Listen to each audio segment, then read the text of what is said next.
Well, hey, how are you today? I'm Leo Laporte. It's time for Ask the Tech Guys. Coming up, Johnny Jett. He has been completely compromised. Our suggestions for securing his everything after the fact. And I'm Mikah Sargent, and we answer the question, should you buy an extra Apple Vision Pro battery or just go with an external battery pack? Plus, Mikah will demonstrate his Vision Pro and give us his early impressions. A big show coming up next on Ask the Tech Guys.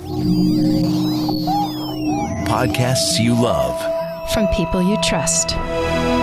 This is Twit. This is Ask the Tech Guys with Mikah Sargent and Leo Laporte, episode 2010, recorded Sunday, February 4th, 2024. Go Team Fluff! This episode brought to you by Robinhood. Did you know that even if you have a 401k for retirement, you can still have an IRA? Robinhood is the only IRA that gives you a 3% boost on every dollar you contribute when you subscribe to Robinhood Gold. But get this, now through April 30th, Robinhood is even boosting every single dollar you transfer in from other retirement accounts with a 3% match. That's right, no cap on the 3% match.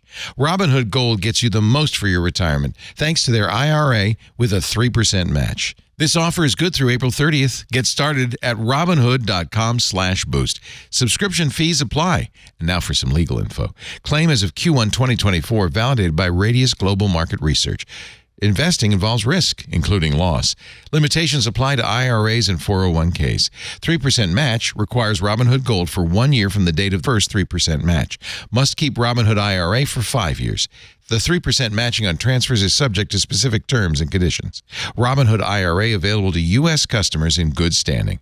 Robinhood Financial, LLC, member SIPC, is a registered broker-dealer. Well, hey, how are you today? It's time for Ask the Tech Guys. I'm Leo Laporte. That there is Mikah Sargent, and it is, oh dear, he is wearing his spooky eyes. You know what? I don't see your eyes. I just see a glowing white.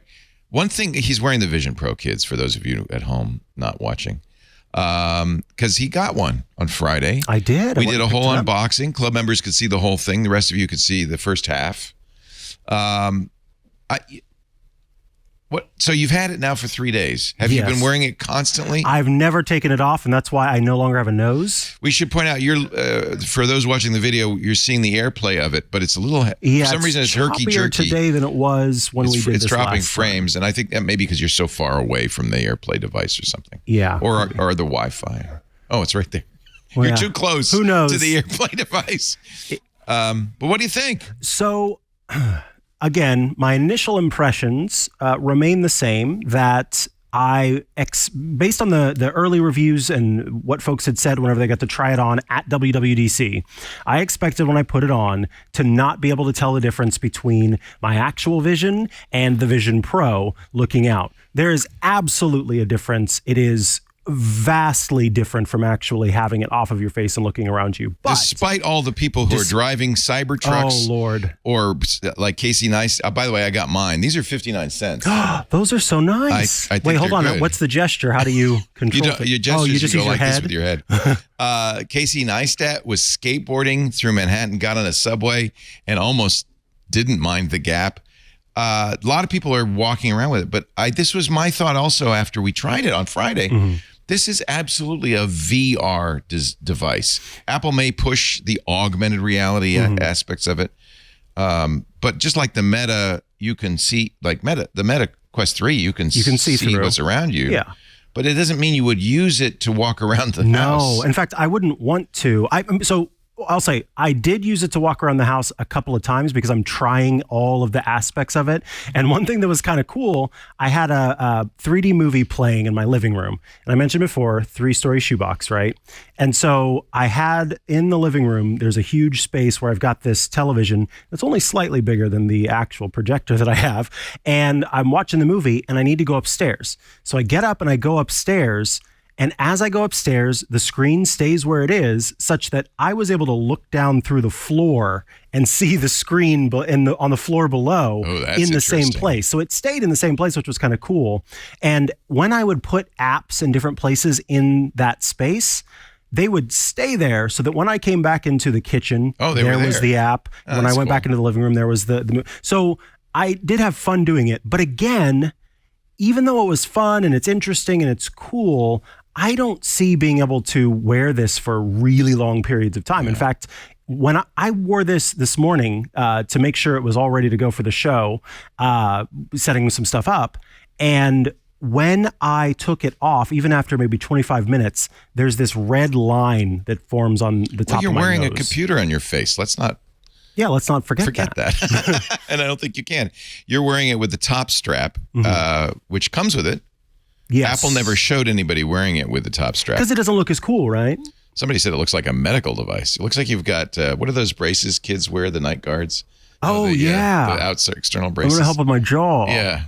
No, it's not that bad looking. I mean, look, everybody will see it and know you're wearing a Vision Pro. Yeah, it's very distinctive. I was a little, I don't know. I don't know if I have mean world syndrome playing against me, but I was a little caught off guard by people wearing it on the subway. It's a $3,500 device. That's asking for trouble. Although I did see also people wearing it on airplane flights. Casey Neistat said, and I think this is maybe hyperbole, it's the single greatest piece of tech he's ever used. Okay. Would you say it's the single greatest piece of tech you've ever used? Is my skepticism bleeding through? I'm trying to. No. That's why I'm taking a second to really answer this question. Yeah, the single honest. Greatest piece of tech I've ever used. I don't think so. It's impressive. But it's very impressive. Yeah, it's easily one of the most impressive pieces of technology I've ever used. There you go. I have That's to fair. say, I still this little MacBook Air right here is probably the single greatest piece of tech I've ever used. I'd agree with you on I that. love this thing. So but I'm not. Maybe if I was VR, AR all the time, I was always playing with these different headsets, and then this one comes along. Absolutely, this is the best VR headset that exists. I think that's easy to say. And you've tried others, so you know. Yes, I've tried others. You had the Quest 3. You had Anthony's Quest 3. Yeah, and I've you've tried my Quest Pro. I have the Quest 2. I've tried. Okay. You're qualified. Yeah, and I've tried what's the other company? Hive. Yes, the Vive. Yes, I've tried the Hive Vive. HTC Vive. And which we own as well. Yeah, and this genuinely is a really incredible experience in comparison. Yeah. And if you're comfortable strapping a device to your face and you can sit in it for a while, then more power to you. This is going to be amazing. I don't want to pick at it, but the scary eyes aren't working at all. No, I think they do a little bit every once in a while. If you tilt your head just right, I can see them. Right now, all I see is a pulsing white light. And they're there. I just saw your eyes when you just briefly. I wonder what happened to make it do I don't that. think it works that well. And I think that's why Apple never really showed anybody doing it. I mean, even when you look at the stuff that's on that front screen, a lot of the time it is very low resolution. And part of that is because of the the over-engineered lenticular display that they put in the front of it. Of course, iFixit did a teardown of the Vision Pro to show some of that ridiculous technology that's inside, and the fans as well. You don't hear the fans, though, do you? Nope, never heard the fans once. It's very, very quiet. Yeah, they put a lot. Let's face it. They put a lot of effort into this to make it be amazing. And I don't quibble with that. I mean, I think that is a very impressive piece of technology Absolutely. You're wearing on your face. And a non-quibble, again, hands down, I do believe that hand tracking is the future of the way that we interact with this stuff. The fact that I don't have to have those little hand triggers, even though I know the Quest can work without it, there's something very delightful about this simple pinch and drag gesture that I got used to so quickly. And now I'm just kind of sitting here with my hands down by my side. I don't have to think about putting them in the right spot or anything like that. And I can easily, a moving Discord above They your have head. to be visible to the camera. They're just not, visible to the camera. It's not a sensor yes. just for your hands. So I can't It's put a it camera. behind my face and be able to do it. But anywhere that's in vision, that's visible to these cameras down below or these cameras that are on the front of it, it's able to do that hand tracking. Yeah. The headline in the iFixit teardown is why those fake eyes look so weird. So they went right to the fake eyes. So let's but talk that's about it. I don't think that. I mean, that's minor. In fact, Apple will probably take that out of the next It's interesting. I do think that won't be in an eventual version. Perhaps it's the less expensive version. Yeah. But everywhere that the Apple executives went to give interviews, they all touched on how important they felt the actual eyes and all of that eyesight technology was. And I have a theory. I'm just not about sold. That. I have a theory about that. The problem. So all of my issues with this are not with Apple's version of this, but with this in general. And one of the things, I think it's possible 100 years from now, we're going to look back at Apple and not think highly of them, but think poorly of them because they're the company that introduced first the iPhone that everybody walks around, in the middle of the street staring at, and then subsequently an even more isolative device, a headset where you're in your own world, no matter who's here with you. And they tried to put the eyes on there to kind of make you make others around you say, oh, well, Micah's still here. But I'm sorry, the experience of anybody, I'm sure your partner said the same thing, the experience of anybody who's with you while you're wearing that is just as when you're staring at a phone. Right, you can tell. They're not there with here. you. Yeah. And I think Apple may be remembered, weirdly enough, for the company that drove us to the final breaking point of distraction. Like, this is going to be a mental illness, I think, because I'm starting to cringe when I look around at a restaurant and everybody's looking at their phone. Yeah. When I walk down the street, I remember the first time I saw that was in Paris, long before we had it in the United States. Everybody was texting. I was sitting outside the Notre Dame for about an hour, and everybody was on their phone. And I thought, this is very weird. So that was pre-Apple, but so maybe it isn't just Apple, but I think the mobile devices and now this is a mobile device you strap to your face, are so isolating. Yeah. Well, and at the same time, I don't know. I think that Apple should not have tried to solve that. The eyes don't solve. No, they don't. And so, in fact, they do the opposite. If you make a you VR, look like a cyborg. Right. Make a VR AR headset and just let it be what it is. Lean into it. Lean into it. Exactly. Don't try to solve this thing that's, I feel, not solvable in the way that it works. Why have to then have everybody going around saying, this is why this is so important? And I just kind of shake my head. I don't believe it, I guess. Have you watched a movie? Because I think Yes. that is one thing people are saying is the killer app, is lying back and watching a movie. I watched 2 movies because I wanted to try to wear it for a One long after time the and other? see. No, thank God, because I couldn't. One movie was enough, and I needed to be out of it. You felt like I got to get out of here? Yes. Okay. Yes. But you didn't feel that way during the movie? No, that is true. But first of all, I was able to make the screen huge, which was awesome. But here's the thing. 3D movies are still this creation that exists on a 2D sort of window pane that, the gimmick is that it reaches out from that 2D window pane. I want 3D movie where I can look around more and see the action happening all around me, as opposed to this watches this person's spear comes or arrow comes thwicking past out of the frame, but it doesn't quite ever get to the outside of the frame, and it all still feels very gimmicky. And this idea that they sold, it seemed, I felt that a lot of early reviewers were going, 3D movies are going to be amazing. It's going to be next level, nothing like it you've ever seen before. It was still just. What about a 2D movie? A 2D movie. I've never been a fan of 3D anyway. Yeah. So, but I still think the idea that you're in your own giant movie theater. I'm spoiled, Leo, because I've You got have the a projector 100-inch screen, and yeah. that honestly did spoil me, because at one point I took it off and I thought, I could just finish the movie on this. I really had that moment. Or And even if I have a 77-inch, if you sit close to it, it's taking up your full vision. it's as long as it gets to your peripheral vision, it's immersive. Yeah. I really think it's, for me, what's selling me on it more than anything else right now is the multitasking sort of multi-pane experience. So productivity. Yeah, right now I've got Discord above your head. So as I look over you and talk to you, I can also see what people are asking. And then over here, I've got my Mac. By the way, that is a pretty good picture of what's going on around you. Yes. It's not like you're there, but you're watching on TV. I mean, it's relatively. Oh, yeah, there's John over there. Yeah. And yeah, the effect you're seeing on the screen where it's not the frame rate. Yeah, the frame rate is. That's not what you're seeing. No, it's a not very at all. smooth fluid. Are the colors fairly accurate? Looks like they are. Yes, they do feel There's accurate. nothing that does this. I mean, even the Quest 3 doesn't do Right. this. Yeah, this is pretty good. Yeah. Yeah.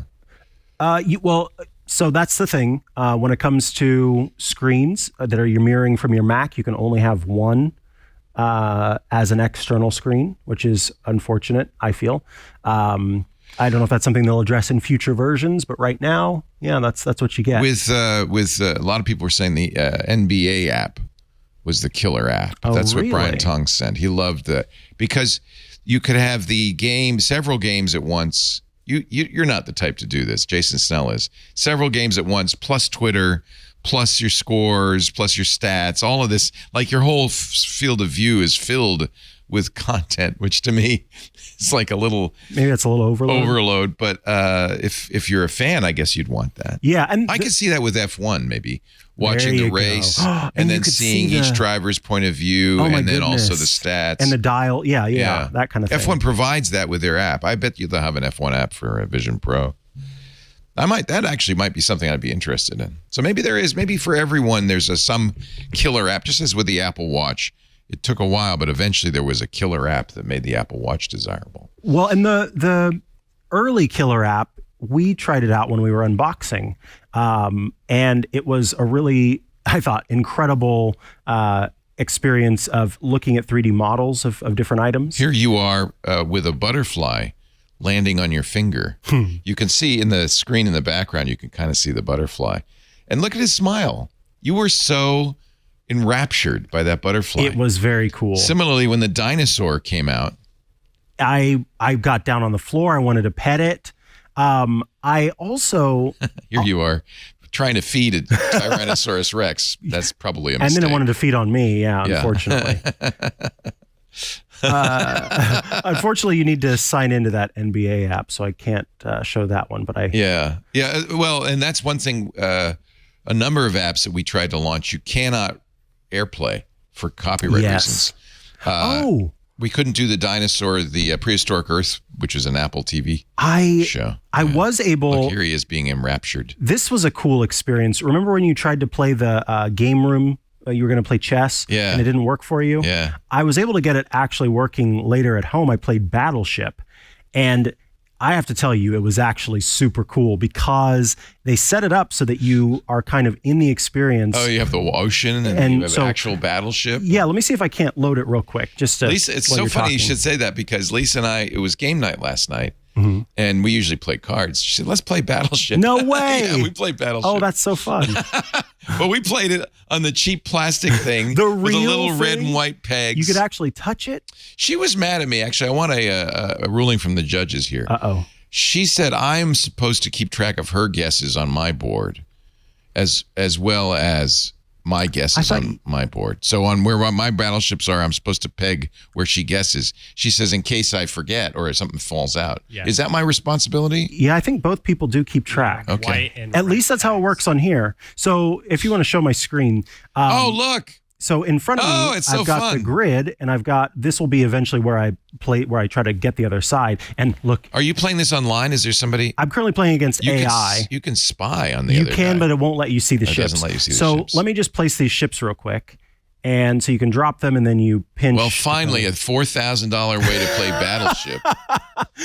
Yeah, how much did your set cost? Yeah, about 50, I think. It was cheesy plastic. And then just so you can kind of see what the experience looks like here real quick.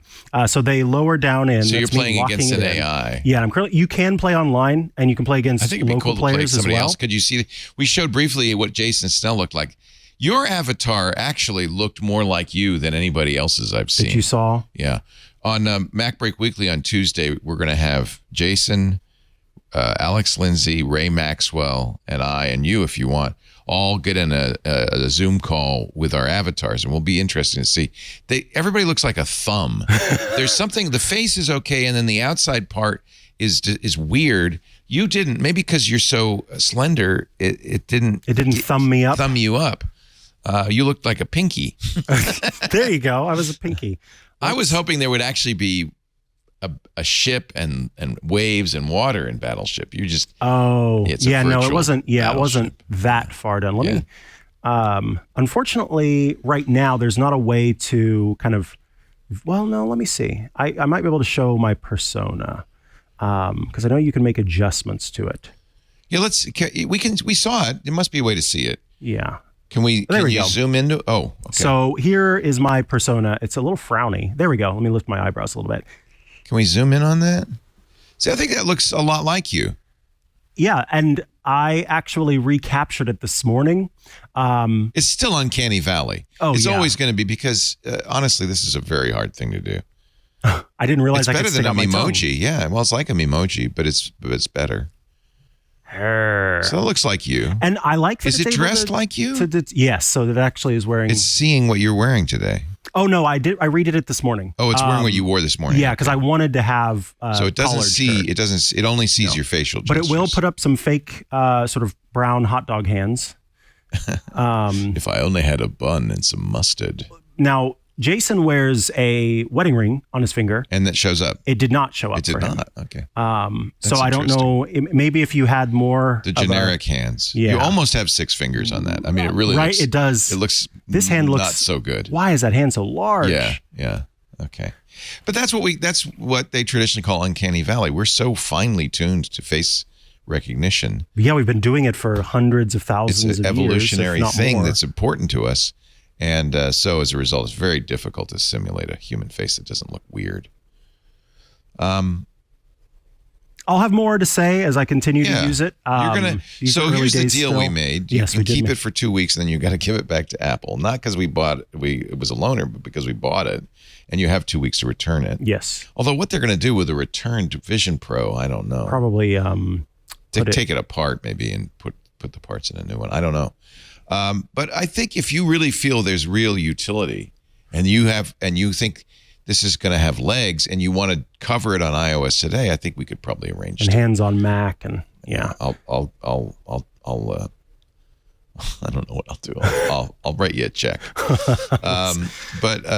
We'll see. We don't have to decide till day 11. Day 10 was what you told me. Yeah, 10 or 11. At the unboxing. I want to have enough time so that Apple says, no, you missed it. I don't. That's what it is. I don't want to have that happen. You paid total 38. 8. Yeah. With tax. Yes. Okay. And you did not get corrective lenses. No corrective lenses. Or any of the accessories. No You accessories. get a travel box, which is $200. I think the only way that would happen is I would make that purchase myself if we ended up keeping it, because I did notice this morning, I'm like, what am I going to put this in? I need to put it, it's raining, it's winding. It's winding? There's wind. I want to put this in something. So I would probably buy that myself if we end up holding on to this, because or one of the third parties that makes some sort of holder for it. Yeah. I think it is worth having a holder for it. So it's going to be very predictable what the kind of curve of world response to this will be. Initially, a lot of excitement, like Casey Neistat, the best technology I've ever used. There will also be all of the traditional reviewers like Nilay Patel will say it's fantastic, but because you got to have the but, because nobody wants to think that, completely sycophantic.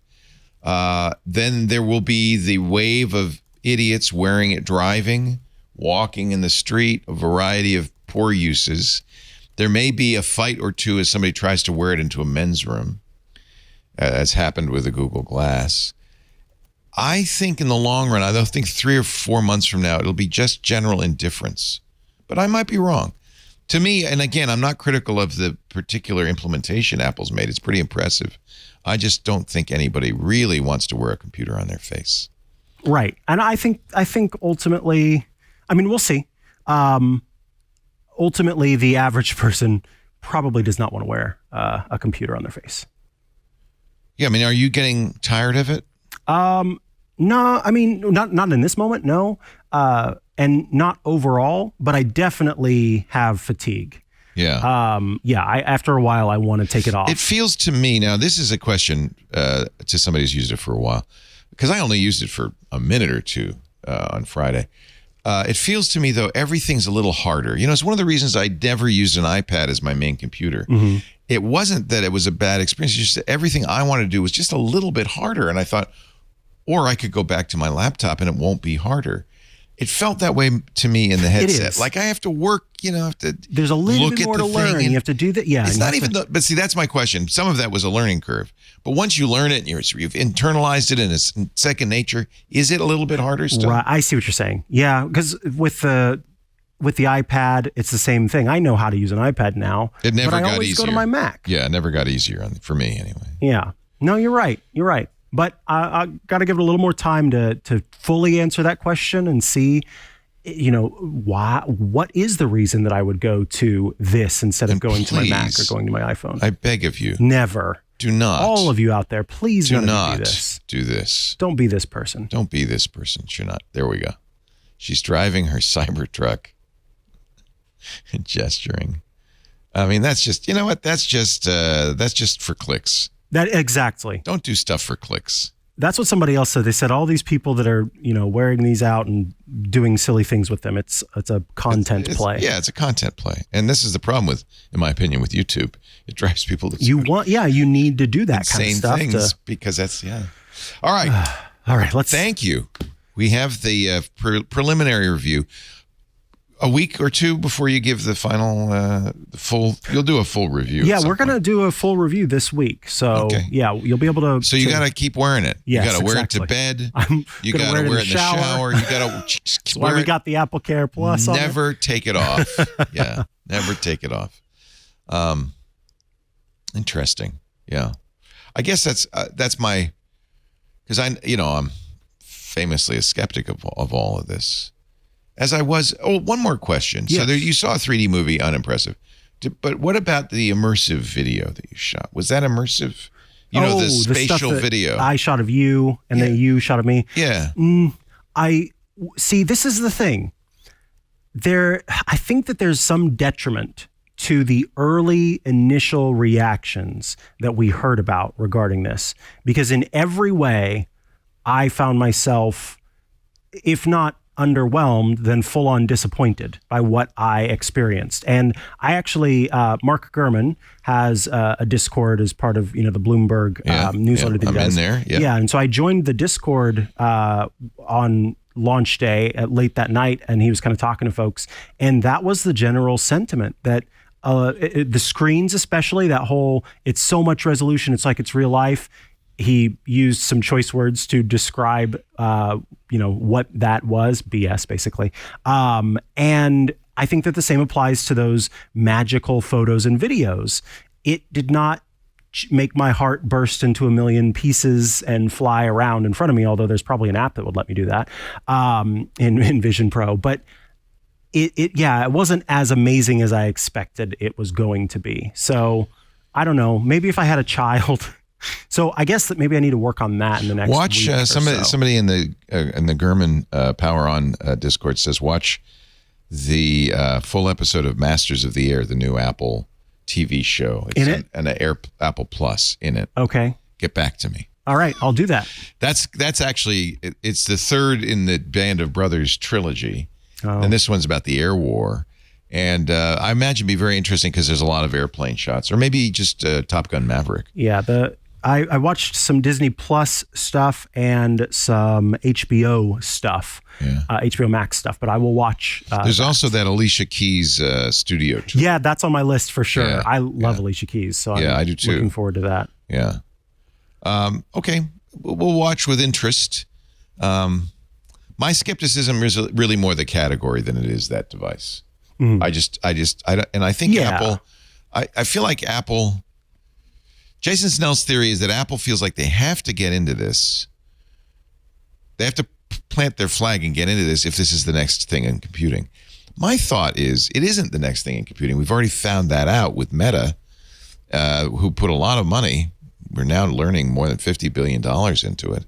And I think has effectively ready to move on. Maybe not now that Apple's come out with this, but that AI is the next big thing. The attention has shifted. Maybe this plus AI has something. Yeah. I don't know. Maybe ChatGPT is on. Yeah, maybe that's the perfect use for it. You could have your girlfriend in there. Yeah. Your AI girlfriend. And then the other thing I would say is, watch for the link bait, because there's going to be a lot of it. This is what we don't do, and I'm very proud of us for not participating in that. In fact, it's one of the reasons that we encourage you to support our network, because advertising is dwindling. You see how much trouble journalism is in, and that's why companies, I won't name names, but some companies are going to oversell this. They're going to put up stories that will make you click. They're going to, it'll be negative and positive, by the way. It's not just positive. It's also be very, very negative in each case, not because it's the case or it's the truth or it's informative, but because you'll click on it. And we don't do that, and we don't want to do that. But in order to survive, we need your help. We need you to join Club Twit. If you're not already a member, I would really appreciate the support. $7 a month, that's all. Ad-free versions of all the shows, including this pitch. You don't have to hear this ever again. You also get access to our Discord, which I think is a great place to hang. Plus special content like Mikah Sargent's iOS Today with Rosemary Orchard, Scott Wilkinson's Home Theater Geeks, the Untitled Linux Show, Hands on Macintosh, you do that. Hands on Windows with Paul Thurrott. So there's a lot of great special content. I think for $7 a month, you're getting a really good deal. Well, the next thing we're thinking of doing, well, maybe I'll hold off on that. I'll just say go to twit.tv/clubtwit. By the way, Thursday, Stacy and I will do the book club. I've been reading The Water Knife by Paolo Bacigalupi, and we'll talk about that Thursday afternoon on Twit. Thank you in advance. Twit, I didn't say where to go. Twit.tv/clubtwit. All right. Coming up, is it Scott first? Yep. Scott Wilkinson, Johnny Jett also coming up in the show. And your calls. Yes. And we are going to get to a lot of them. And I apologize. We're sometimes a little slow getting the calls, but we will get to the calls in just a little bit. You're watching Ask the Tech Guys with Mikah Sargent and Leo Laporte. Is Mr. Scott Wilkinson available? Should I do an email? No, we can do an actual ad because we have ads today. Oh, my God. I wasn't prepared for that. I just assumed. Let me get it. That's so funny. We haven't had ads in so long. Clipboard for Leo. This is Sunday, Now, do you say February? I say February, but I like that you say February. So Lisa and I were talking about this because Dane used to always get mad at me because I would say February. He hated the month of February because of that. Who's Dane? Yes. How quickly they forget. He was my first employee, Dane Golden, back in the day. And he said, I always love it when February is over because you say it wrong. And I asked Lisa yesterday, I said, should I say? She said, well, I say February. She said, I don't think you pronounce the R. The R is silent. I said, I can't think of any other thing where the R would be silent in English, in French, of all the time. That's true. But so I say it as it's spelled, but it's, I think the R, pursuant to our earlier conversation about how languages change, I think the R is hard to say. So February is hard to say. So people just say February. Oh, so you think originally pronounced that way, right? But it's just simplified. So you say February. I do. John, what's your vote? John, February? Brewery. John Ashley, Brewery? February. Although I would say February because February is also the month in California where everyone goes to different breweries and drinks a bunch of special beers. Yeah, you can also, if you do it quickly, elite it. It sounds like February, but it's really February. Our show today brought to you quite literally by CashFly. We love CashFly. We've been doing it practically since the beginning. For over 20 years, CashFly has held a track record for high-performing, ultra-reliable content delivery, serving over 5,000 companies in over 80 countries. Yeah, because they have points of presence all over the world. Organizations consistently, like ours, choose CashFly for scalability, reliability, and unrivaled performance. Just look at what you get with CashFly. Ultra low latency video streaming. That means you could deliver video to over 1 million concurrent users. You get lightning fast gaming. That delivers the downloads faster, the DLC faster, but you also during play get zero lag, zero glitches, more importantly, zero outages. Mobile content optimization, great for your website, offers automatic and simple image optimization so your site loads faster on any device with any size screen. Flexible month-to-month billing for as long as you need it. We took advantage of that. They were very flexible with us, but once you figure out what your billing should be, you get discounts for fixed terms. You can basically, the bottom line, design your own contract when you switch to CashFly. And with CashFly's elite managed packages, you get the VIP treatment. Your dedicated account manager will be with you from day one, ensuring a smooth implementation and reliable 24/7 support when needed.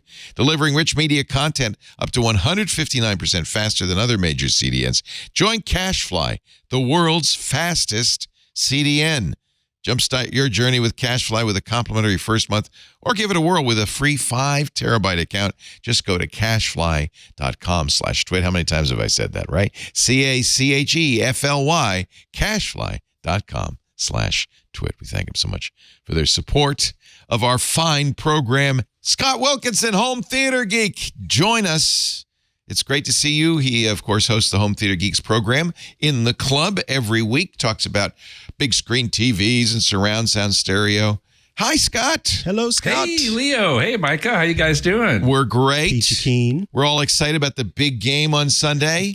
The Magnus big Carlsen game. versus Dingley Ren? No. That sounds like F1. Are It's those not a F1 chess names? game. It's the Super Bowl. Chess. It's the Super Bowl. Made more important for you and Oh, yeah, we those care. of us in the Bay Area. We are because faithful to the Bay. Yes. Look at that. Yes. Look at that. I am. I'm very excited. decked out. I'm very excited. But it also nationwide is an excuse to get a nice TV. Exactly. And this is a good time to get a good TV because they're on sale. Partly because it's the Super Bowl, but partly because it's now the end of the 2023 model year. And come the spring and summer, the companies will be introducing their 2024 model year TVs. So this is getting last year's TV. But let's be honest, there isn't that much. It's not like some great new technology came along. There's not going to be that much difference. It's not like a new car year. Well, it is like a new car year. Well, when there's not much of a difference. In most cases, that's true. Yeah. Occasionally, like when Quantum Dot OLED came out a couple of years ago, that was a big deal and a big change. Right. But yeah, and I got one of those, and I'm very happy with that. I love that. Exactly right. Yeah. So, okay, so go shopping. Super Bowl, if you have a 4K capable stream like YouTube TV with a 4K add-on, will be broadcast by CBS in 4K HDR. Upscaled, though, from 1080p. I believe that's true. Yeah. The cameras on the field are mostly 1080p. Right. But there is a 4K, that spider cam, that thing they go whizzing down. They always say that's 4K. So that makes sense. And the reason they want it to be 4K is not because they want you to have a full 4K picture, because then they can zoom in, because in effect they have 4 times the resolution, so they can zoom in and pick up, the quarterback dropping the ball or whatever. So, well, if they need to make a call and they weren't sure what happened, they can zoom in and see what happened. I don't know if the NFL gets access to that feed. Maybe they do, but I don't know. We do as viewers. So 1080p up HDR, which is good. So you want an HDR and TV? in fact, it'll be 1080p in HDR, which is not common. High dynamic range. Yeah. And then Paramount Plus is also streaming it. I don't know if they're gonna. They have the capability of streaming it. They're CBS owned. They're the CBS streaming service, and they will certainly. I don't know. Are they gonna do 4K? Let me look. I believe so. Yeah. So that's exciting. Wait. I just saw this on Tom's Guide. It says, annoyingly, Paramount Plus won't get it. What? Oh. But Why? you can get, which is weird. I don't get that. I really don't understand that.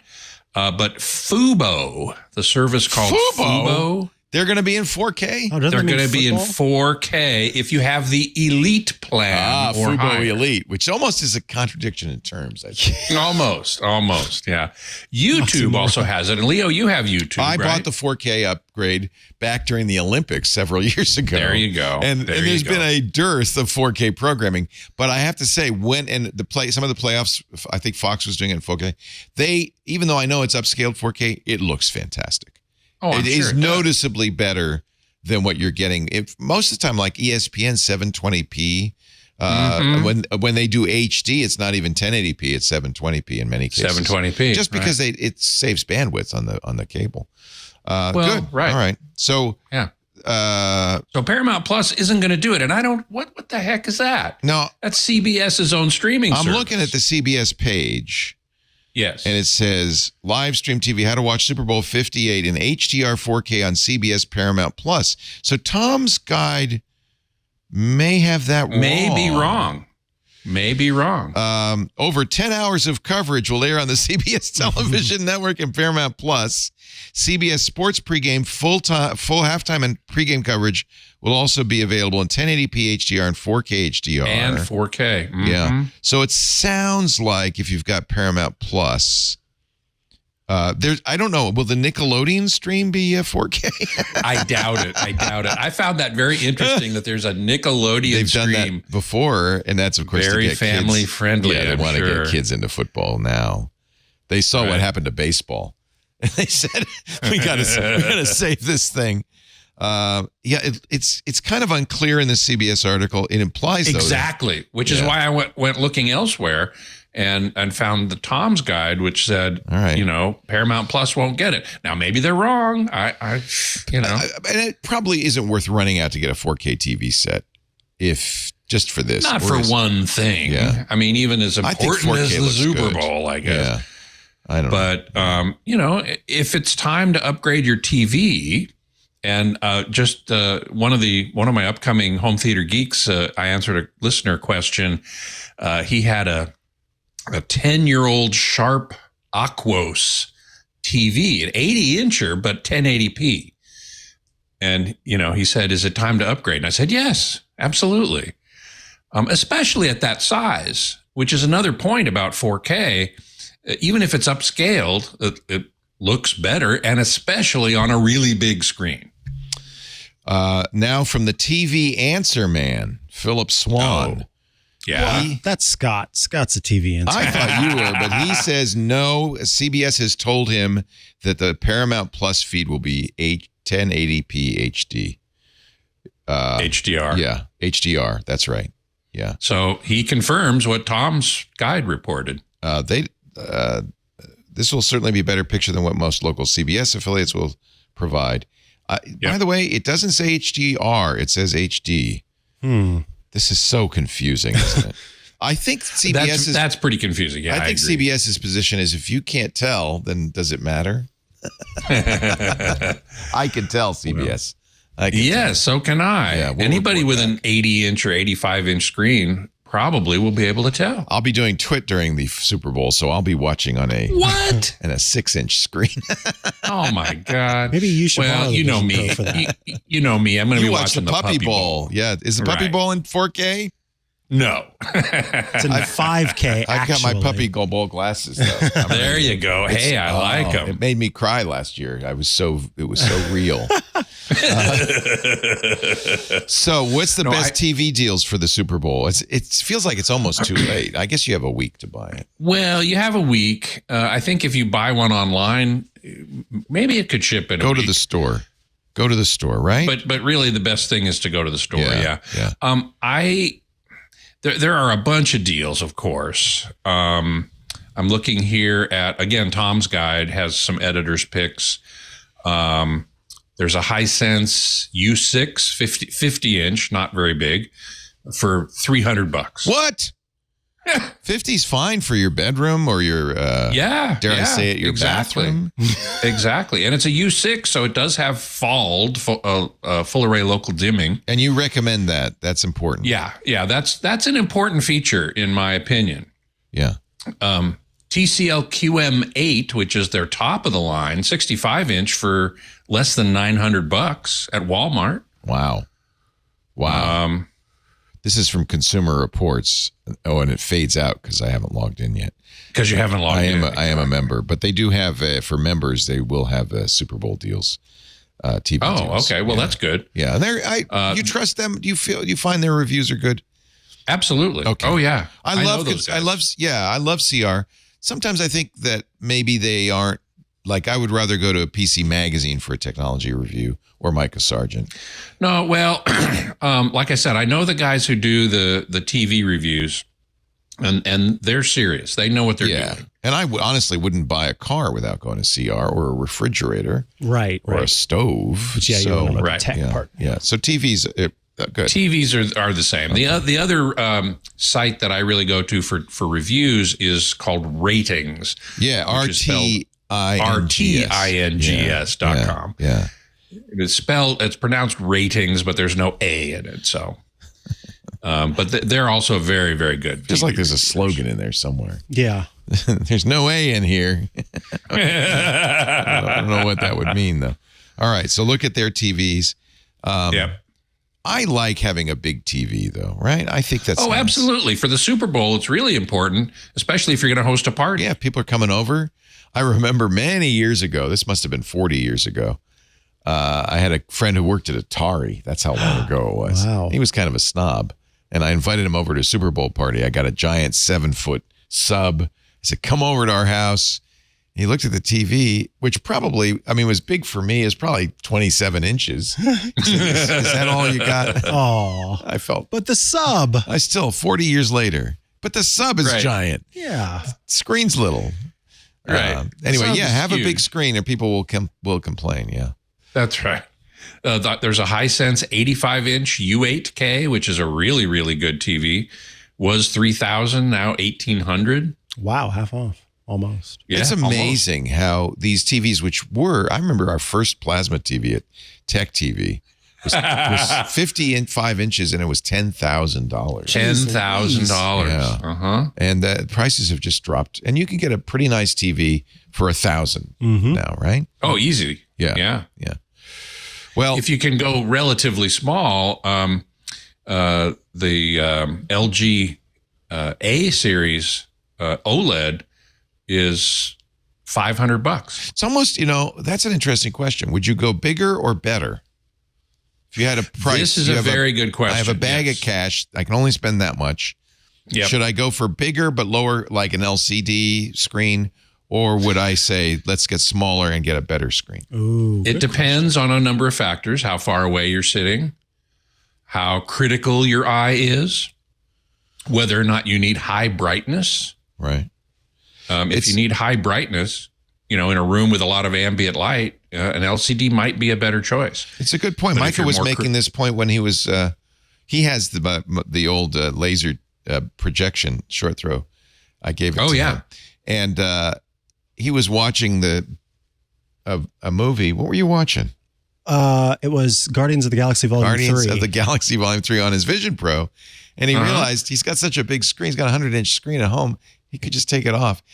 Even a 50-inch TV, if you're close to it, Exactly. can fill your view. It's the idea is it's got to be able to fill your roughly how many degrees you think? Like 80, 30, 90? 35 degrees. Oh, that's all. Okay. yeah. Yeah, 90. That's the ideal. 90 would be. Because if it's more than that, then you're having to turn your head or move your eyes around. Yeah. So 30 to 35 I think degrees. THX is 36 degrees, I believe. Okay. THX. Okay. If you can get that close, in fact, if you are that close, that will argue for a 4K TV, a higher resolution TV. Exactly right. So what are we looking for? If you're going for an LCD, get FALD, full array local dimming, Full array local dimming. LED backlit. Yeah. Well, they're all LED backlit They're all now. LED now. How about if you QLEDs? can- Do you want the QLEDs? Yes. Quantum dots. Using quantum dots in a TV is a very good thing. Okay. It gives you, better color saturation, higher brightness. So it's a good thing. You want FALD, you want quantum dots, you want mini LEDs in the backlight if you can, because that means that each of the independently dimmable zones are smaller because the LEDs are smaller. Okay. How are we with And micro? the largest, Oh, go ahead. Let's finish this. the thought. I'm largest you sorry. can afford. I'm so ADD.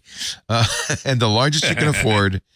Anything else? We want HDR for sure. Oh, absolutely. Yep. But all 4Ks come with HDR. Does it matter if it's Dolby Vision or HDR10? I like Dolby Vision. All of them will support HDR10. They all will. But somebody like Samsung is too cheap. Samsung does not support Dolby Vision, and I prefer to have Dolby Vision because there's a lot of content that was produced and distributed with Dolby Vision. Okay. A lot of Apple TV stuff. If you're on Apple TV, That's almost everything now I watch is on Apple TV. yeah, then Samsung makes a great TV, and I hate to. I love my Samsung QD OLED, which is not the same as a QLED, quantum dot LED backlight. It is a quantum dot OLED. Correct, which is the best TV technology available But today. it doesn't do none, Dolby period. Vision. But it doesn't do Dolby Vision because Samsung as a company has decided not to support Dolby Vision. Can you jailbreak your television? That'd be cool. There's a thought. Scott Wilkinson he's the home theater geek, and you can see a lot more of this if you're in the club. So join the club and watch Home Theater Geeks with Scott Wilkinson. Every once in a while, we put one out on the YouTube channel so people can see what they're missing. You're the best, Scott. It's so great to see you. Stay dry. Yes. Thank you. We will stay dry. I hope your puppy wins. Go Team Fluff. Go Team Fluff. There's a title. Okay. Thank you, Scotty. Bye, Scott. Take You bet. care. Now, See you guys later. bye-bye. We are going to get you to watch the Super Bowl on that thing. Yeah. I might have to have your login or something. I don't know. I'll set you up. Yeah. Yeah, you're right. You have to watch it on YouTube TV to get the 4K. Oh, there's no YouTube app. Oh, crud. We'll figure it out. If you have questions for Mikah for his review, yes, if you have questions for me for the review, The Vision there have Pro been a review. lot of great Vision Pro questions in the live chat. We have a link that I posted in the live chat, but you can also find it in the sidebar on Club Twit. And you scroll down to the Twit discussions and choose send us your Apple Vision Pro questions. But you don't have to be a member of Club Twit to ask your question. That's just the easiest way to do it. You can also tweet at us or whatever they call it these days. tweet at Or us. send us an email, Micah@twit.tv, with your Apple Vision Pro questions. We're gathering those so that I can answer them whenever we record the video all about the Apple Vision Pro. The one thing I feel like I should do. My mom, as you know, is 91 and is in a nursing home, and I don't know. She might be around another 10 years. She probably will. She's pretty healthy, but I think it'd be great to have get some stereo. What do you call that? Spatial video of her. And you can do it with your iPhone. Yep.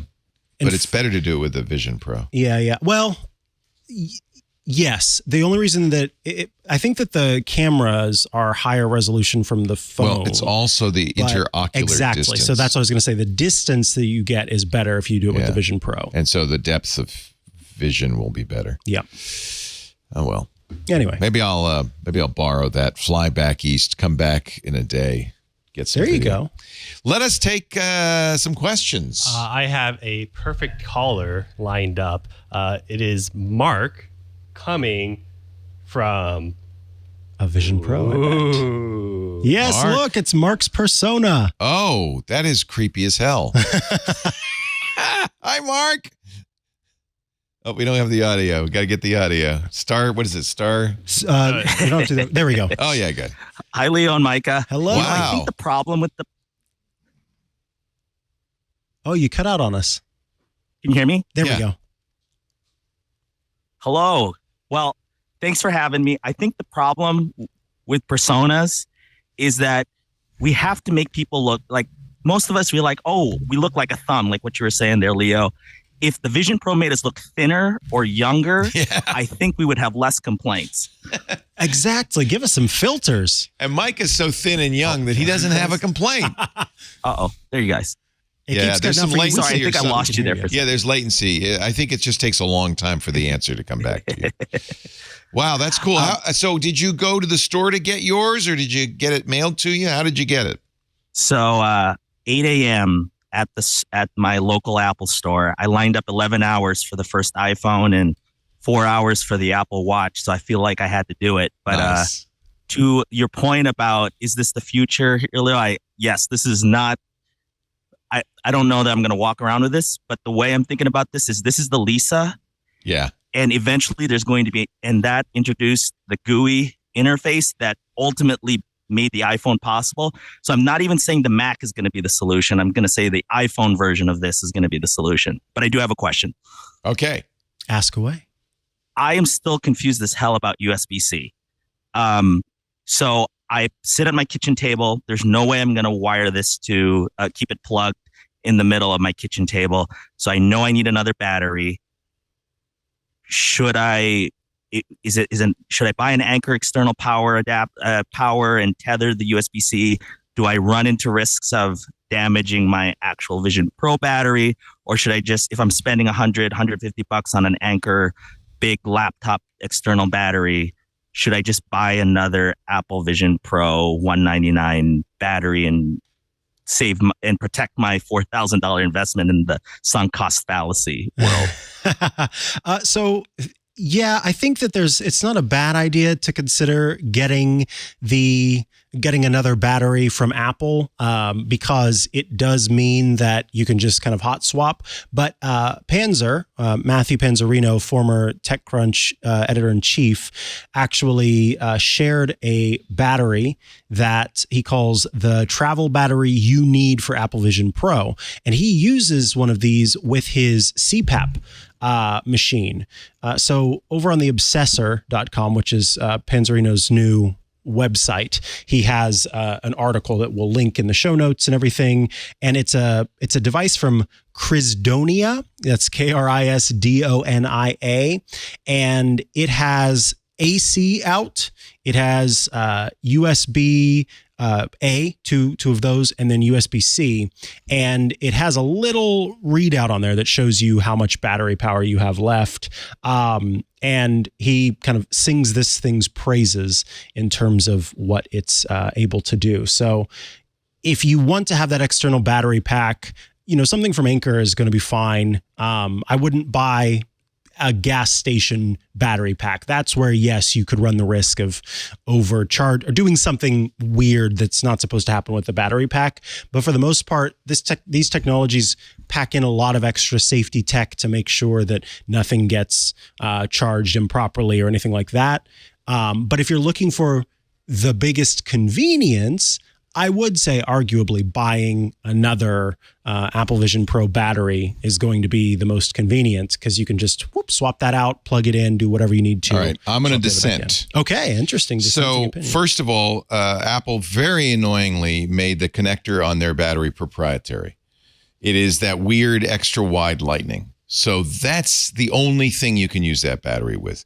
Also, when you swap the battery, it shuts the whole thing down and you have to reboot. And it's a minute-long reboot. Yep. So the only good thing Apple has done in this case is to have a pass-through on that battery that you can either plug into the wall so the battery doesn't die, right? You can go as long as you want, or get this giant battery, the Krisdonia that Matthew Panzarino recommends, any external battery, and then plug that into the Apple battery. Yeah. So you're not getting a third-party battery. You're just treating the Apple battery as the main battery, and you're just as you would plug your laptop into a external battery or the wall. Mm-hmm. You're getting the external battery to give. So if you have to have portability, you have to be at the kitchen table, and you don't want to plug into the wall. Having this is a ridiculously large battery. I don't think this is so portable, but yeah, you can get any Anker 10,000. I mean, the battery they give you is 3,600 milliamp hours. It's tiny. Yeah, it is small, heavy, but small. So you could get a 10,000 milliamp hour Anker, which would be the same size, ironically, and plug that into the Apple, right? Via the Type-C, because there's a Type-C pass-through, right? Yep, right there. So you plug that in, that keeps the battery charged. I think that's a much better idea than buying another one of these. You bring up a good point that, you have to then have it be turned off in order to swap. So you that have to battery shut out. down, and there's a minute boot up time, and it's ridiculously proprietary, this Apple battery. It can only be used with this device. That's true. If you get a third party, then you can use it with other stuff. Yep, very good point. So I would say do what Matthew says. Well, no, don't do what Matthew says, because wow, this is huge. What is this thing? It's for charging all sorts of stuff, like a CPAP. It's Or got enough powering a juice that CPAP. you could go all night and so forth. Can you plug into the wall with? Are you at your kitchen table? I'm already just thinking about I just don't want to have an extension cord / I tend to take cross country flights, and in case the power on airlines is sometimes not always reliable. Yeah. And so I'm just thinking, I don't think I would get something that big. I think I would get maybe a 24,000 milliamp or Anker thing just to buy me a couple more hours. Yeah. But you get you a lot more than a couple more hours, because you get, how long do you get on that 3,600 milliamp hour battery? A couple hours. Yeah, I was going to say it depends on what you're doing. Couple hours. Roughly a couple hours. Yeah. So for every 3,600 milliamp hours, you're going to get 2 more hours. So if you do bring a 20,000 milliamp hour battery, you're going to get the whole flight. Yep. You're going to be fine. And I think that's exact. To me, I haven't tried it, so I'm assuming that you can. I mean, I don't know why it would be any different than plugging into the wall. I'm assuming you can put a battery pack you absolutely into that pass-through. Yep. And Anker makes good ones. There are a lot of good 10 or 20 milliamp hour batteries. Plus, then that's useful for everything else. You can charge your iPhone with it. You can charge your Vision Pro with it. That is it's a more functional thing. It's very annoying that Apple put a proprietary adapter on that battery. I mean, Apple does things that I am needled by. They're not deal breakers, but a company that rich should not be nickel and diming us. I agree. Yeah. And they do. Yeah. However, what I'd like to know is, what's your overall experience? Are you thrilled? Are you having fun? What is the best thing you've done so far in your Vision Pro? So far, I really enjoy it. I think my expectations were a little too high, especially here listening to Mac Break and hearing Jason's first experience with it. Right now, I'd say the killer app to that point. I was watching 3 NBA games yesterday. I couldn't figure it all out on the NBA app, but I had a couple apps open, and that was a game changer for me, no pun intended, in terms of watching sports and being overstimulated there.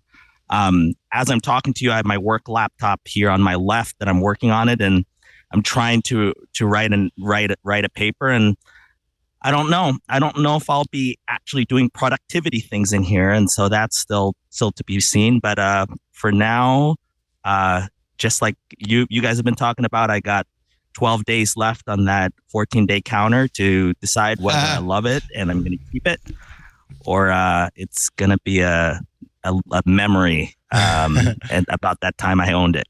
A long demo. Hey, it's really great you called in this way. I'm so thrilled to see you. And actually, I think this is pretty cool. Yeah. We should mention that the latency is not it's not related to the Vision. Related to the Vision Pro. We have done calls. In fact, you did a call with Jason Snell on your unboxing, and it was perfectly normal. It was real time. So that's just the usual Zoom thing when you have a problem with the internet connectivity for some reason or other. It's not the Vision Pro causing that problem. Hey, it's great to talk to you. Thumbs up, or whatever it is you do in a Vision Pro. Hands up. Hands up. We appreciate your call. Thank you. There we go. We did get thumbs. Yeah. All right. They just killed it. we will edit out the. We'll trim down. I should have reassured him that we just trim out the pauses, and then you don't have that issue. Wow, that was cool. We have a lot of Zoom calls. Let's take a little break, a little pause that refreshes. Take a deep breath, a little moment of Zen. And when we come back, let's take another. We have so many Zoom calls today. I like that. Somebody new, though. Let's get a first time, long time. Yeah, take one of the phone callers. Okay. Remember to hit *6 to unmute phone caller.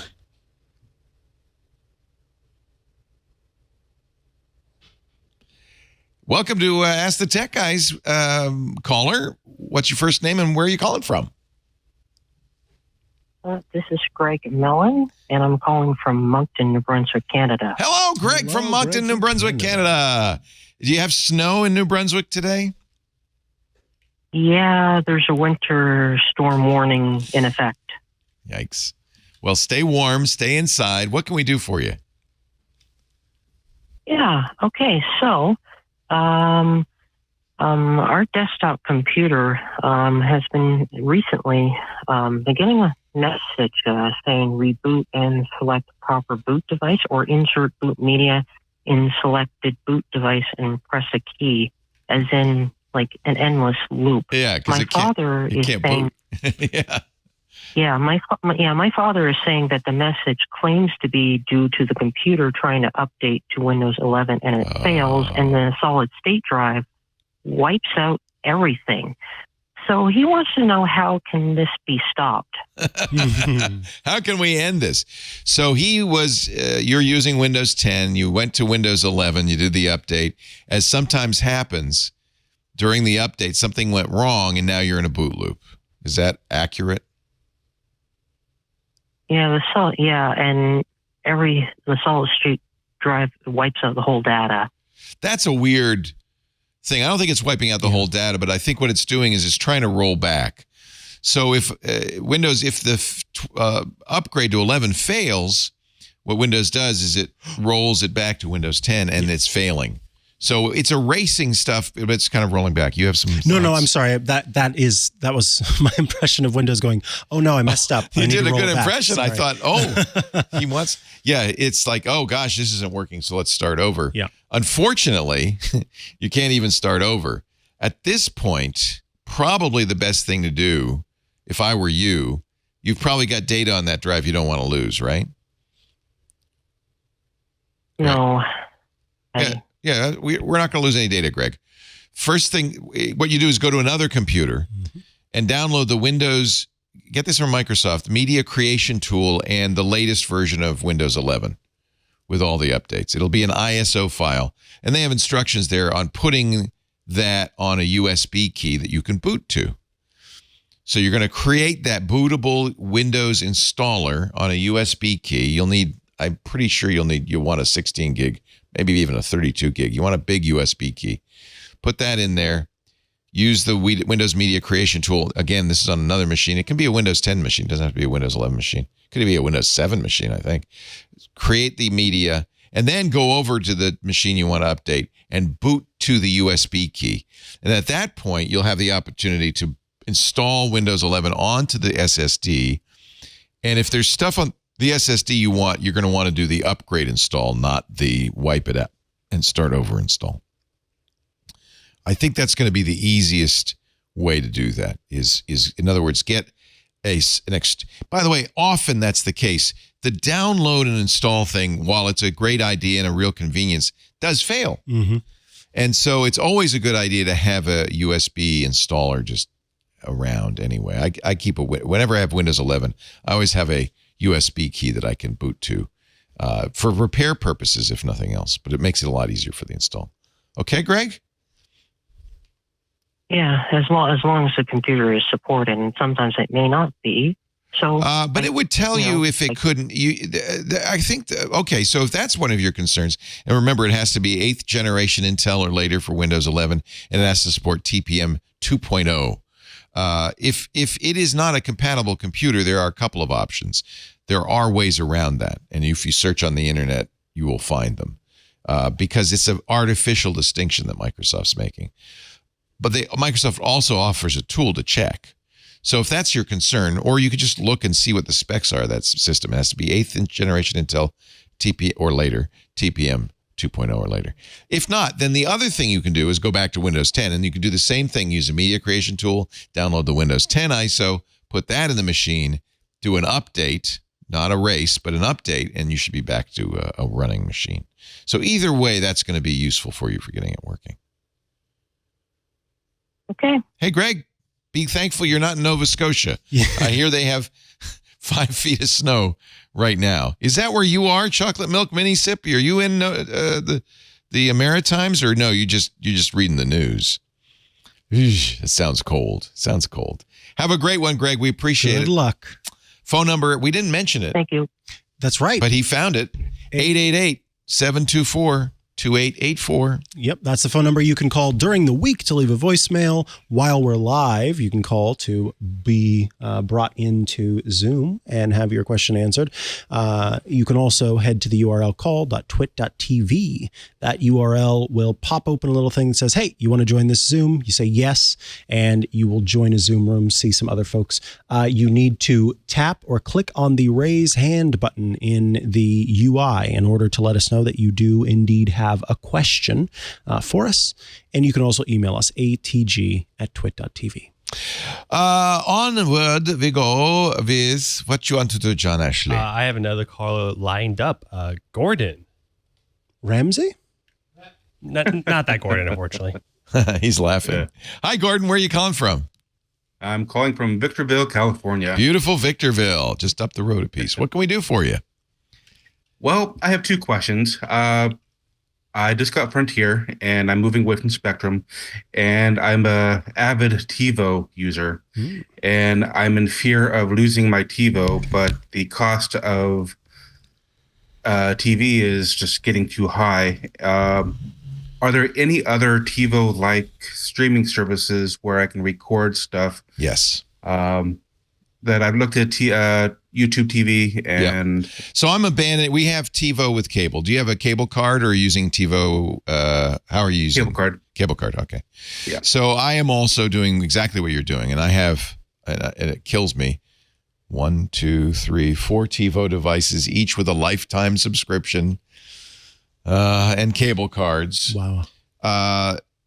Easily the most expensive solution, but for a long time the best DVRs were TiVos. They just really were. As soon as I get around to it, I plan to do it as my New Year resolution. I'm going to bring all of that. Well, I can't bring the TiVos in, but I am going to bring the cable cards back to Comcast and say thank you very much for your service. Goodbye. Now, you're not going to save money by doing this, but I think in the long run, it's a better experience all around. I use YouTube TV. The DVR experience is 10 times better than TiVo.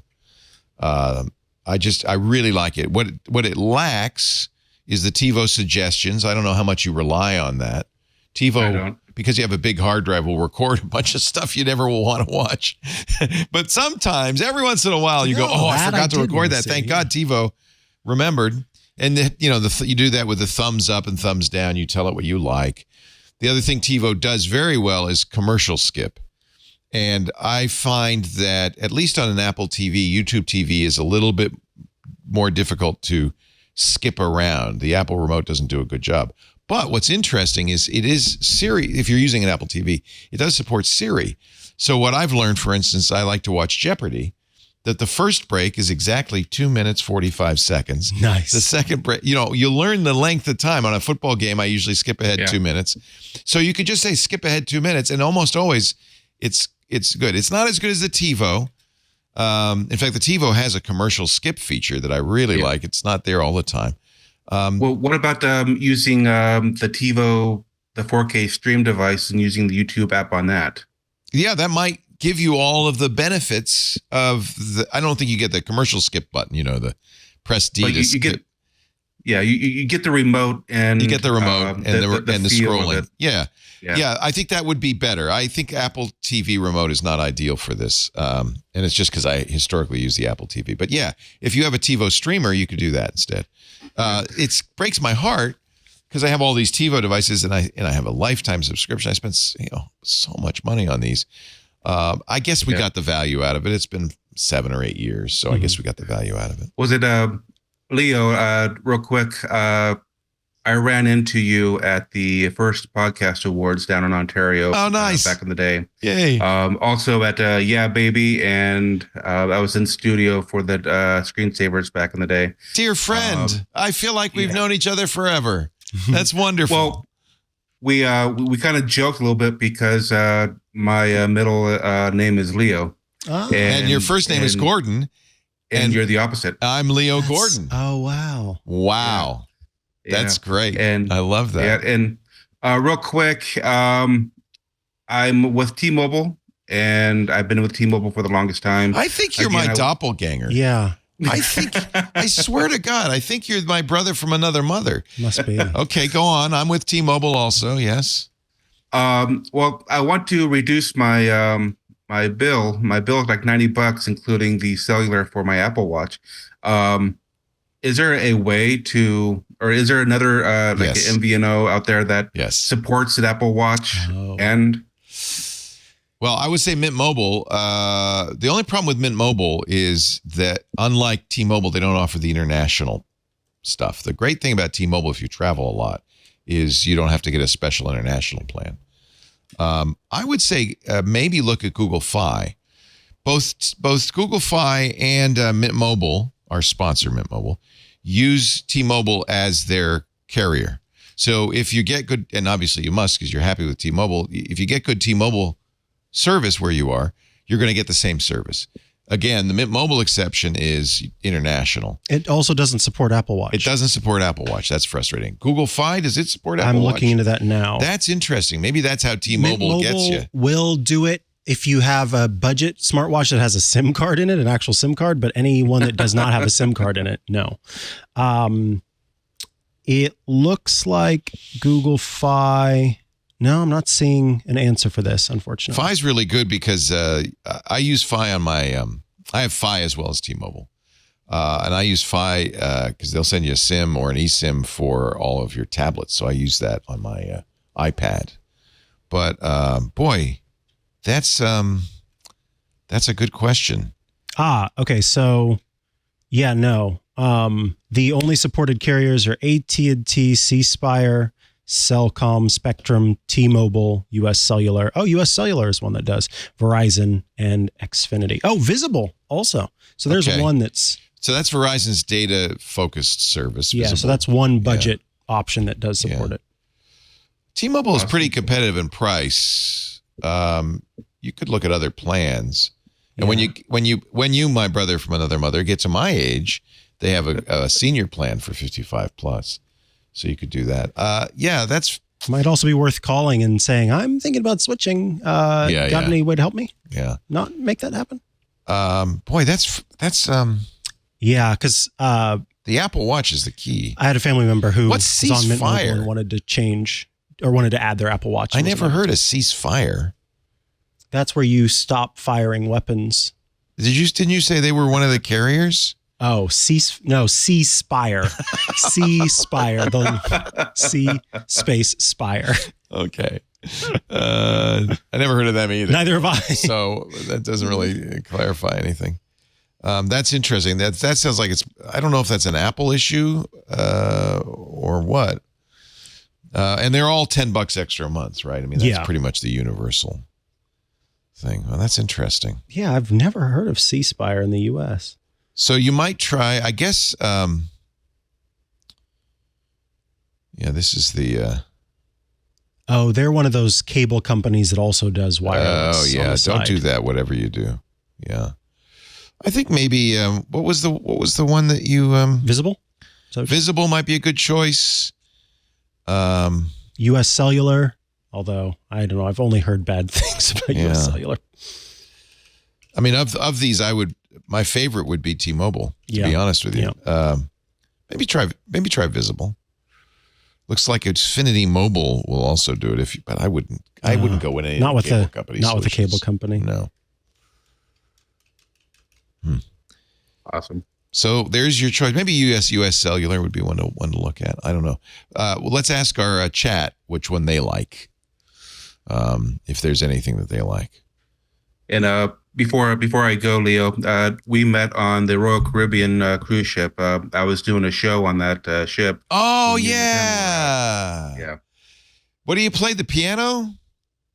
No, I do audio video for a Journey AV. tribute band. Okay. For a Journey tribute band. I do remember. What's it called? What's the band called?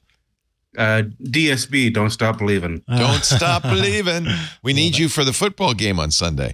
So, that was on the Anthem of the Seas, which at the time was the biggest out there. Now they have the icon. Are you still doing that? Yeah, the band is actually on the icon right now. I couldn't go due to a scheduling conflict, but hopefully I'll make the next one. I'd be very curious. Call me and let me know, because That's an apartment building on the floats. That's huge. Yeah. I thought Anthem was huge. That one's even huger. Are they bigger than the Titanic these days? Much. The Titanic. Oh. I didn't know how big the not Titanic even was. close. Yeah. Not even. In fact, I'll get you a picture. Somebody's done a Photoshop of the icon of the seas next to the Titanic. Oh, nice. The Titanic looks like a little tiny little boat. Well, it's great to see you, Gordon. I really appreciate all these years. I feel like we're old friends. Yeah. And my doppelganger. It's really great to see you. Yeah, I think people are saying Visible is a decent choice. That might be the one to look at. Yeah, as long as you don't find yourself needing to call support often. This was Verizon's. It's fully owned by Verizon. It was their idea. What if we just went all data? Everything's data because all the phone calls are data now anyway. And I think I haven't heard any bad reviews. We had a caller who was having trouble with his SMS last week. Yeah. Other than that, that's true. Yeah, that was the first time. Yep. Yeah. Hey, pleasure talking to you again, Gordon. Thanks so much, Thank you. Gordon Leo. Take care. See you later. Man. I hope I see you on a boat someday. Who's playing the Super Bowl? Not who's playing in the Super Bowl. It is the who Apple is the performance? halftime show. Is it Nelly or Drake? It's one of them. See, I don't even know who it is this year, and I've always I known. confuse them. Who's on the halftime show? Who play Super Bowl? Aunt Pruitt's on the halftime What show. the heck? Come here, Mr. Clemson. Come here. Did you go to? You went to CES, didn't you? Musical. How did you do? How'd you have it? Come here. Come on. I thought it was great. It's Stand Usher over this year. It's Usher. Hello. Drake, Usher, Nelly. They're all the same. That's Aunt there's Pruitt. Aunt, it's so good. You're wet. You were out in the rain, my buddy friend. Oh, I miss you so much. Oh, is it still raining hard? Love to see No, you. What do you just got started. there? Did you bring us some beer? I brought this for Mr. Burke because Mr. Burke did some work for me, Oh, and he didn't want to take my little money, something, something. So I brought him some little something. Little something, something. Oh, that's nice. I mean, he are you loves the also? something, It's a little something for me too, right? Well, No, No. you're on your own. I'll catch you later. How about Ask him what he's done for you lately. Hey, I miss you so much. you too, sir? I hope saw your things are car. going Your well. car is beautiful. Yeah, I'm very happy. Yeah. Yeah, and the blinkers don't work. It's What? How dare you? I'm sorry. And I'd like to give you, we don't have a Vision Pro for you today, but I'd like to give you the next best I thing. saw these. I was like, oh my. You know what? I can still see the word. What everybody talking about. Yeah, it's probably got higher resolution than Aunt. the Vision. Oh, Aunt, I tell you. Beautiful. Well, I'm glad things are going. Where can we see your work these days? What are you? Just keep going to the website, AntPruitt. AntPruitt.com. AntPruitt.com. Did you? Oh, I have a question for you. Did you send me that jigsaw puzzle? Yes. Oh, thank you so Yes, much. I It had did. nobody's name in it, and I wasn't sure if it was you or somebody who was a fan of yours. Nope, I did. Thank you. Send the puzzle to you. It's 1,000 pieces. Oh, nice. We'll set it up on this table and we'll see if we can get it done. Yeah, I'd love to. Mr. Burke or Mr. Jammerby would have a lot of fun working with it and a bit of challenge to it. I will make him do it. Brooke needs something to do. Aunt, so great to see you. Yeah, Good to see you, Aunt. Everybody say hi to Aunt. y'all. Bye. We miss him so much. Okay. No, I didn't know, Deborah. So who is it again? It's Usher. Usher. I'm supposed to I didn't know he was still doing I don't know. stuff. I don't know, but it is an Apple halftime show, which is why you should watch it in your Vision Pro. Yeah, they should at least have that part playing. Okay. We'll see. We'll see. We're going to take a little tiny time out while I compose myself. And you're watching The Tech Guys with Mikah Sargent and Aunt Pruitt and Leo Laporte. Who should we take next, John Ashley? I want to pick up on that name and lots. Joey, he's been hanging out for a bit. Joey. Joey! Welcome. Come on down. You're the next contestant on The Price is Right. I think I hit the button. Joey, move on. Joey. Joey. On air. Hello, can you hear me? We can hear you. Hello. Hello. Awesome. Joey, where are you calling Hello. I'm calling from Southern California. Rancho Cucamonga is the name of the from? city. Rancho Cucamonga. I know it well. Oh, good. Yes. I want to first introduce myself as the Joey who sold an Apple One computer a couple years ago. You talked about me a little bit. Yes. Yes. How much did you get for that thing? $500,000. Wow. No wonder you live in Rancho Cucamonga. Was it working, Joey? 1977. Yes, it was working. It was 45-year-old. I kept it in my closet under a towel. Amazing. And there's one guy in the world that works on them to make sure they work, and then he writes a report. It was one of the best conditions ever. Wow. And very exciting 15 minutes of fame for me. Wow. That's really great. Well, congratulations. Maybe we need to put the Apple Vision I actually have Pro a in the picture towel. of it being advertised in Times Square. Oh, They put it up on a big billboard. We're going to take Micah's Vision Pro, wrap it in a towel. Yep. Yeah. Put it in the closet. 45 years. And in 45 years, I'll get my money back. You'll get your money back. Maybe not. Times 1,000 or so. Yeah, that's really great. That is a good feeling. That's nice. So my question is, I have a Dell XPS 13, actually on your recommendation probably 8 years ago. Loved that. And yeah. When I turn it on in my home, it knocks my Wi-Fi out about 1 out of 5 to 10 times. And it's very reliable. I mean, it's as soon as I open it, I'll see even on my desktop that the Wi-Fi is gone. And I just reset my router and it works. But that's I was wild. hoping for something easier. So than it's resetting the Wi-Fi in the whole house. Nothing is on the Wi-Fi anymore, and you That's have correct. to reboot your router. Is it to get it back? Okay, so there's one thing that I might be thinking of. When you so have you changed internet providers at any point? Never. Never? Okay, because the one thing that I was thinking of, I remember this happening to me where I had moved into a new place, and in order to set up the internet, I didn't have to have somebody come out, but instead I plugged directly from the modem into the computer I had at the time, Ethernet. And when I did that, it set the computer as the sort of router in some way. I don't even know how to describe what happened, but basically nothing else was able to connect at all to my internet. So I was thinking if there was some sort of routing taking place on the computer. Could it be that it is assigning it an IP that belongs to some, I don't know. This is an interesting one. Because they're both off the Wi-Fi. My phone's off the Wi-Fi, my laptop and my desktop. So it's definitely like shutting down my Wi-Fi. There was a case many years ago where Apple iPads brought down entire Wi-Fi networks. In fact, universities were banning the iPads. Oh, I remember that actually. And it was because the iPad did something weird. But the weird thing is you've had this XPS with essentially the same setup for years. Yeah, when did this start? And it works 1 out of 5 to 10 times. Has it always done this? 1 out of 10, maybe 1 out of 5, 1 out of 10. You know, I don't remember if it started when I put in a new router, which was probably 5 or 10 years ago. Well, no, I can't be 10 because I've only had the laptop for 8. But I don't believe it happened at the very start. I just can't remember. But it's happened very consistently as far back as I can remember. And it's not every time, it's every 5 to 10. It's not consistently the number of times. See, that's why I'm wondering if it's a DHCP thing.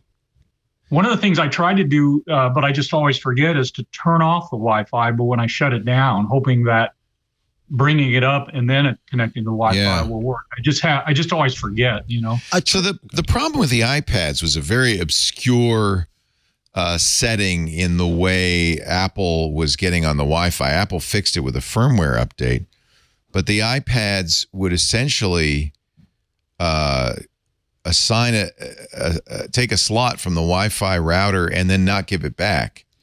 And this is what I think might be happening, because it doesn't happen the first time after you reboot the router. It doesn't happen the second time, but after a certain number of times, it stops working. Which sounds like, to me, the XPS is taking an IP address and not giving it back and not releasing it, or the router's not releasing it. And the next time it says, oh, I can't take that one, it's taking a new one. Do you ever look at the IP address to see if its local address changes? No. So am I able to look at it while the Wi-Fi is down? In other words, I bring up my laptop, the Wi-Fi. Well, down, reboot the router. okay. Now you can get on, right? Immediately after you reboot, you can get on. So look at the IP address. Then the next time, look and see if the IP address is the same or if it's different. And then you might want to count. Yeah. Because if it's a consistent interval, exactly, that will imply that it is, in fact, using up a certain number of slots that you can't get back. This is my vague memory of this iPad thing. And it was partly this happened because the Wi-Fi spec is a little flexible. And it wasn't that Apple did something wrong. It was to spec, but it interacted poorly with routers that were also to spec, but they didn't see eye to eye. What's the make of the router? Oh, good question. TP-Link. It's one that the Wirecutter recommended. Yeah, I know which one. It's the Archer. Yeah, it's a good one. Yeah. Okay. Wow. Somebody has found an article from Dell. Thank you, Butch. XPS 15 9560 killer Wi-Fi. That is, by the way, an unfortunate name. It is the name of the card, not the fact that it kills your internet. But this guy's saying the killer wireless is killing his network. Do you know if you have a killer card? I have no idea. Okay, you can see that. Dell. Yeah, you can see that in the device manager. Dell used those. Okay. I think they might still use it. It was a killer 1535. This is wow. This is an interesting post here. It says the guy says, and he had a brand new one. This is from 2017 though, so it's roughly the same time period. Seems to nuke my whole Wi-Fi network. It only requires a few minutes of browsing the web before the killer does something. Again, the killer is a brand name. A poor choice on a brand name. The killer does something which causes my router to basically shut down the Wi-Fi side. He's using a Drayek router, so I narrowed it down to the killer card by plugging in a Belkin USB Wi-Fi adapter. The machine becomes usable. So he had an external Wi-Fi adapter, which would be maybe a short-term solution for you. Yeah. Well, rebooting the router is not that unreasonable. It's not too awful. He sounds like he's gaining a little time on the Wi-Fi before it goes out. Mine goes out instantly. As soon as it comes up.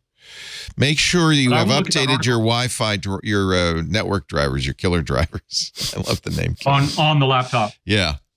Okay. Let me see what the answers. I'm seeing the only thing that seems to work in the long run, there's even a mention of a TP-Link C7 Archer, is that they had to swap out the internal killer card for an Intel card. Yeah. And I'm not seeing anything else that fixed it, even for folks who went in and updated the firmware and everything. Yeah, these Wi-Fi cards are crap. Apparently. And I've had trouble with my XPS and Arch because of the killer Wi-Fi card in it. I was unable to install Arch Linux. That's like if you name a child, who was the first one to kill in the Bible? I can't remember. Yeah, Abel or Cain. Yeah, if you name a child slew Cain, Abel. Yeah, then that child's going to become a Cain. This is don't name your Wi-Fi killer. Yeah.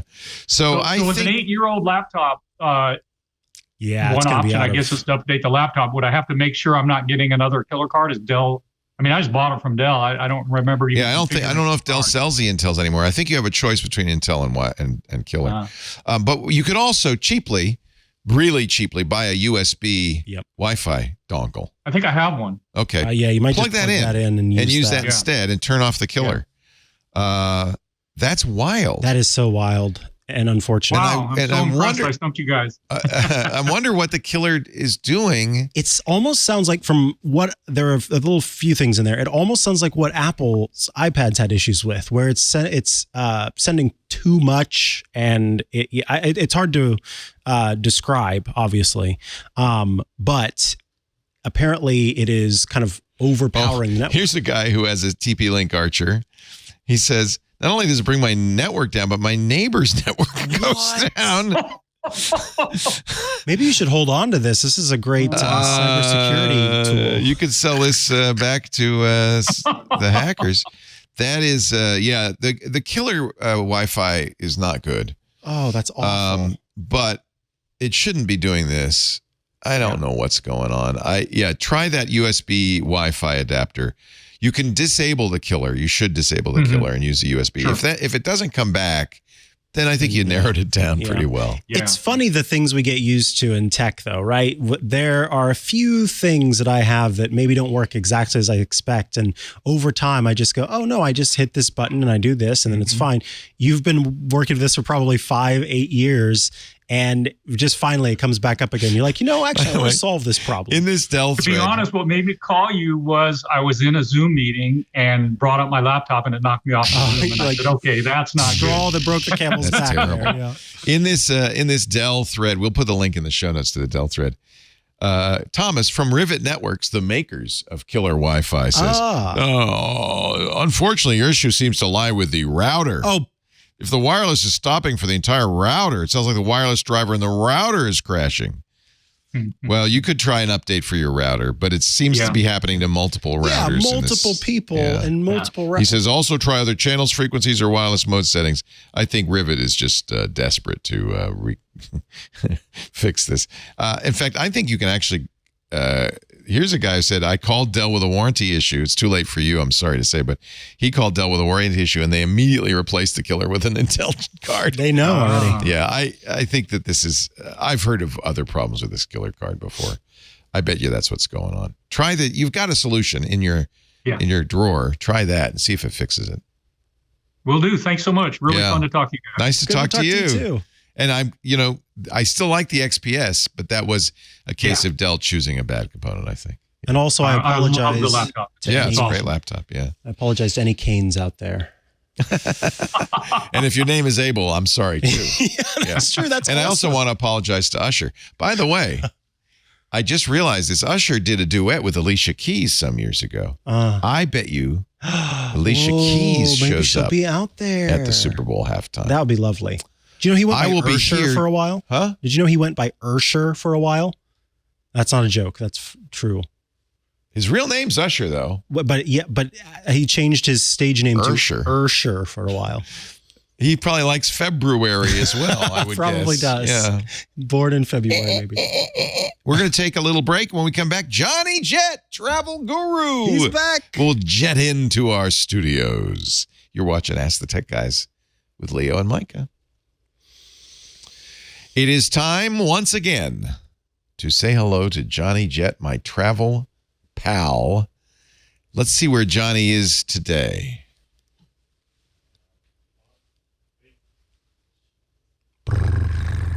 Can you see me? There you go. See me? We saw him. Wait a minute. It's at our end. John Ashley is going like this. Pay no attention to the man behind the curtain. Steam coming out of the ears. Well, I'm nowhere exciting. So. Exclamation point above the head. There he is, Johnny Jet. Look at that blue blazer. Is that wool? It's... Yeah, I saw you guys wearing blazers. I was like, you look good, dude. And he's even got a pocket square and everything. Look at you. Nice. Yeah, Welcome back. Rarely do I wear this thing. We've missed you, Johnny. Where have you been all these months? Oh, man, I was traveling a lot. I think over Thanksgiving, we were in Turks and Caicos. And then over Christmas, we went to Toronto. And then for New Year's, we went on a Caribbean cruise to St. Thomas, Antigua, Martinique. Nice. Johnny, pull that microphone. Pull that microphone into you, will you? You know what? My Focusrite that you gave me, I was doing a News Nation interview a couple days ago, and all of a sudden they say, we can't hear you. And I'm pretty sure it was that. So I pulled it out, and just now I totally remember. Right before I got on, I was like, oh, my God, this thing doesn't work, I think. Well, we'll send you another one. How about that? I can try it. Do you want me to plug it in and see if that works? Yeah. Let's give it a shot. All right, let's see. Those things, they really don't die very often. Oh, maybe that's the one with the killer Wi-Fi chip. Now we hear you just fine. How is it now? Much better. That's lovely. Yeah. You good. You sounded like you were down at the airport at the In-N-Out watching the planes take off. Well, you know what? But during the interview, it just cut out, so I just pulled it out. Yeah. We can't hear you. It's fine. It's still working. Okay. Hallelujah. JohnnyJet.com is his website. He's got great newsletters there. You can follow him on YouTube, on Twitter, or is it Zitter? Everywhere you want to I'm on Threads go. now. You're on Threads. Good. Yeah. I like Threads. I actually like Threads a lot. Threads is not bad. Yeah. Getting better. Yeah. So, Johnny, what's up in travel these days? I mean, the big news is about the 737 MAX, the Boeing 9 that people, you're obviously heard about last year. Should I be looking when I go on a flight to see what the plane is and not go on a Boeing? Well, I've had a lot of readers say they do not want to fly on the MAX. And if you remember in 2019, when they had their problems back then, no, I mean, first of all, the plane was grounded for 2 years and no one wanted to fly it.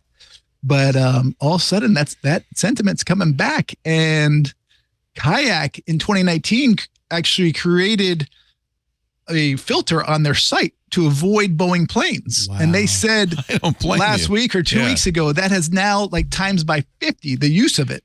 So if you do not want to fly in the MAX, you can go to kayak.com. And when you search flights on the left-hand side, there will be filters. And one of them is, to avoid MAX planes. Well, okay. So this is my question. We're flying to Mexico next month, Lisa and I, for a little getaway on Alaska Airlines. It's a 737-800. That's different, right? That's not a MAX. It's not a MAX. And it's okay. Max. Yeah. No, I understand. Listen, but I it's think not the MAX all is of okay Boeing. too. It seems like Boeing's quality control wasn't so good. Oh, my God. Boeing is just taking a hit again. I mean, they're making these dumb mistakes and, people are losing confidence in them. And I wrote this post about, 3 ways how to avoid getting on a MAX. And one of them was the Kayak. And the next day, the LA Times had a story where they quoted 2 ex-managers of Boeing saying, here it is, Ed Pearson, a former Boeing senior manager. I've worked in the factory where they were built, and I saw the pressure employees were under to rush the planes out the door. I tried to get them to shut down before the first crash. And he said, I would absolutely not fly a MAX airplane. And whistleblower. I was like, what? Well, that's what happened. This thing, the one that blew the door bolt out, was brand new, had come from the factory. Not only was that bolt missing, but it looked like other bolts were either loose or sitting in the catch bay or whatever. There was no quality control. It went out of the door unfinished, in a sense. Definitely. I mean, so should I worry about all Boeing jets now? I mean, I think this is another wake up call for them, and let's hope. How many do you need? Yeah, exactly. I don't know. I think they hit the snooze alarm after the last one. But one of my friends is a pilot and it does Maxes, and he loves the plane. He says, man, it flies so great. I don't like it as a passenger, especially when I fly in Americans, because it's so tight and the bathroom is ridiculously tight. I mean, I have to go in sideways, and I'm 200 pounds. I'm not that big. But anyway, I would avoid it I'd avoid the MAX for a little bit, but on the other some hand, people say it's the safest plane right now. Well, exactly. I imagine every airline that has one is going through it with a fine-tooth comb and a wrench and tightening all the bolts and making sure, right? Well, Alaska took a huge hit because of that, and it was Boeing's fault. Did you see the Saturday Night Live skit about Alaska Airlines, their commercial? No. If not, you got to watch it. It's hilarious. I'm flying Alaska in about a month. I'm nervous. Listen, Alaska's a great airline. I've always liked Alaska. It's a little weird going to Mexico on Alaska Airlines, but we'll set that aside. Well, since the last time I've been on, they bought Hawaiian Airlines, which I love Hawaiian. That's one of my favorites. Alaska bought it. Yeah. I mean, they were still working on the deal, but in merger news, JetBlue was unable to buy Spirit. You're right. They're going to drop that. They're not even going to, I don't think they're going to fight it. What's going to happen? That was a ridiculous deal from the beginning. They are offering them hundreds of millions of dollars if the deal didn't go through. They thought for sure they were going to get it to go through. That's normal, though. You have a breakup fee if it doesn't happen. But everyone knew I flew Spirit once. Spirit's only advantage is if you really don't have any money and you don't have any luggage, because they'll charge you for carry-on. They charge you. They charge you $99 for same with Frontier. They'll charge you for if the last minute, if you're at the gate and you need to use an overhead bin, $99. Which is pretty much means that all the money you saved on the ticket is you're going to gone. be spending it anyway. Yeah. That's why whenever you see these viral stories of gate agents fighting with passengers, because the passengers are just taking it out on them. It's not the gate agents. Yeah, they blame them. Yeah. But can you blame these people who are buying 39 tickets to Florida when everyone else was 129? And then they get to the gate and they're like, well, this is going to be $99 just to put your bag in the overhead bin. And they're like, what? Their head explodes. Yeah. Why did JetBlue want Spirit? Just for the routes, or did they really want to have a low-cost airline? No. They were going to merge it right into JetBlue. It was because they needed the planes, the pilots. The pilots. So they were going to. I actually love JetBlue. That's how I fly back to see my mom. I'm doing what you JetBlue's did for great. so long. You flew back to your dad, and I always thought, what a good son. And now I'm doing the same thing. You're a good man. I mean, that's the right thing to do. When my mom was sick with cancer, I went every other weekend. Isn't that sweet? For 3 years. That's how I learned so many tricks. I mean, I knew everybody, and I would ask questions, and you learn a lot of stuff. But there are some good deals, by the way, right now. If you want to go to Europe, this deal ends tomorrow. Norse Atlantic, they bought planes from Norwegian. They're 787s. And you can go New York to London, $99 one way. You can go Miami to London, $129. These are incredible deals. That ends tomorrow. And I know you like to fly up front like everyone else. La Compagnie, I think we talked about it last year, every Valentine's Day. They have a deal, 2-for-1 deal to Paris, $3,800, lie flat seats for 2 people. Oh, Lisa, so we round should have trip. gone to Paris. That's not one way. We should have gone to Paris. It's good till the end of the year. Oh, so you could buy it now. You just have to buy. You have to buy this one before February 14th. But 2-for-1, $3,800. So that's what, which is French for the company. It's all business class, the plane. All business class all the time. Yep. That's all it is, business class. Oh, I kind of like that. 50-something seats or 70 seats. I've never been on them. I've seen the plane in Newark because it leaves from Newark, by the way. Wow. 76 lie flat seats on a plane. 76. And it goes either Paris or Milan. And in April, they start up to Nice, and that's $1,000 more. Oh, yeah. I'd go to Paris. You can always take a train to Nice if you want. Wow. That's pretty darn cool for Valentine's Day. Okay. And so for the price of a Vision Pro, 2 of us could go to Paris. Yeah. Round trip from Newark. Of course, you get to keep the Vision Pro. All you get with that is memories. Oh, dear. What else, Johnny, is big in travel? Well, I got a question for you, personal too, actually. Uh-oh. I talked about it with Mikah last time. I got suckered to do a podcast. And anyway, it was not a podcast. It was fake. The guy, they said they're going to pay me money. Anyway, he had me do a Zoom session. Can the bad guys put software on your computer through Zoom or not? Okay, that's what I thought. You have to let them install something on your system. Now, if like, they share your computer. If they sent you software. No, he's like, share your computer. I shared it. He couldn't click things, but he was using this arrow. He goes, go here. Yeah. He only shared the screen, and the guy was able to annotate on the screen. But luckily, I confirmed with Johnny that he did not give the person permission to control the screen, only to share the screen. So that's the scam is we're going to put you on a podcast. We're going to pay you $500 to be on this show. $3,000. And it was a real podcast. It was a real podcast, but it wasn't theirs. Yeah, they made up a name. Yeah, if somebody calls and says, I'm going to pay you $3,000 to be on Twit, it's a lie. He's like, it's sponsored by Lululemon. We want an expert on there. Well, yeah, and you do this all the time for people, so it's natural. My Facebook's gone. They hijacked my Facebook, my fan page. That's how they ended up getting it. 35. So, but before it was hijacked, I could see them putting videos up saying, hey, pretending I was me. This is a great supplement. I highly recommend it. I'm so sorry. Anyway, but I'm just happy they can't put software on there because 2 weeks later, my credit card started getting hacked. Then someone started doing tried to take out 7 loans. The same people probably were attacking you in multiple ways, I would guess. Because I don't even know how they would get into your Facebook doing that. Anyway, my identity has been stolen. Someone sent 7 MacBook computers to my mailbox. And, oh my God! Whoa! They tried to have it rerouted to Chicago. That's new from last time. Last time we talked to you, this is 3 days ago. Wow. Oh, it's ongoing. Yeah, because last time we talked, you had said that they took out loans on your credit cards, but the checks actually came to you, so that didn't work for them. $10,000 check. And now they're buying Macs as well. So this is ongoing. This is my credit. They unfroze it while I was on the cruise. They were able to unfreeze it? I come back from the cruise. I have all these letters, which I didn't see for another week because I got so sick from the cruise that I didn't open my mail for a week.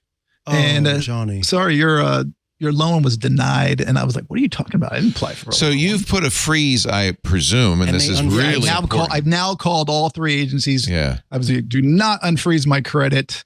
Oh, so you froze it and then they called and said, I'm Johnny Jet, unfreeze it? No, I froze it online before I left for the cruise. Yeah. And then they unfroze it. Mm-hmm. How did they unfreeze it? I don't know. They've got your passwords. This is all new to me. They have to have gotten your password. I would somehow. wipe your computer at this point. I know. I went and bought a new one. I haven't switched it, but I have a brand new computer that I might do today. But my question is, should I get Norton's LifeLock or Costco Complete ID? No. None of that's going to help you now. No. What you want to, they're in your things. They're in your stuff. I think they're on that computer. What's weird is this loan officer who you can't unfreeze an account without when you freeze an account, they give you a PIN, a very long PIN. No, I just go online and you can just put your password in and hit unfreeze. Well, so they have your password. They've got to have your password. I changed it. I've changed it now, but don't change it on that computer. Yeah, if you change it on that computer and they have access to that computer, what password manager are you using, John? I'm not using one. So I should definitely change that, right? Yeah. Yeah. You probably reused passwords. That's how they're getting you. So which password manager should I use? We use Bitwarden, our sponsor. It's free. Bitwarden. It's free for you used to recommend another one. Yeah, we used to use LastPass until they changed ownership. Bitwarden, how do you spell that? Bitwarden. It's open source. It's free for individual use, so you're not going to be paying for it. Wow. What you're going to want to do, though, with Bitwarden is go through all of the most important accounts to you and change their passwords using Bitwarden to generate a very long, unmemorable to you password. You'll also want to create a master password that is long, but that you can remember. The way I recommend doing it is think of a passage from a book or a song or something that you already know, a poem, and use that, not the whole thing as your password, but maybe what I often do is use the first letter from each word. So, for instance, to be or not to be, that is the question, whether 'tis nobler in the mind to suffer the slings and arrows of outrageous fortune. First letters of each of those words. Something you can, in your mind, recreate, but isn't obviously, and it's got to be long. Long is really critical.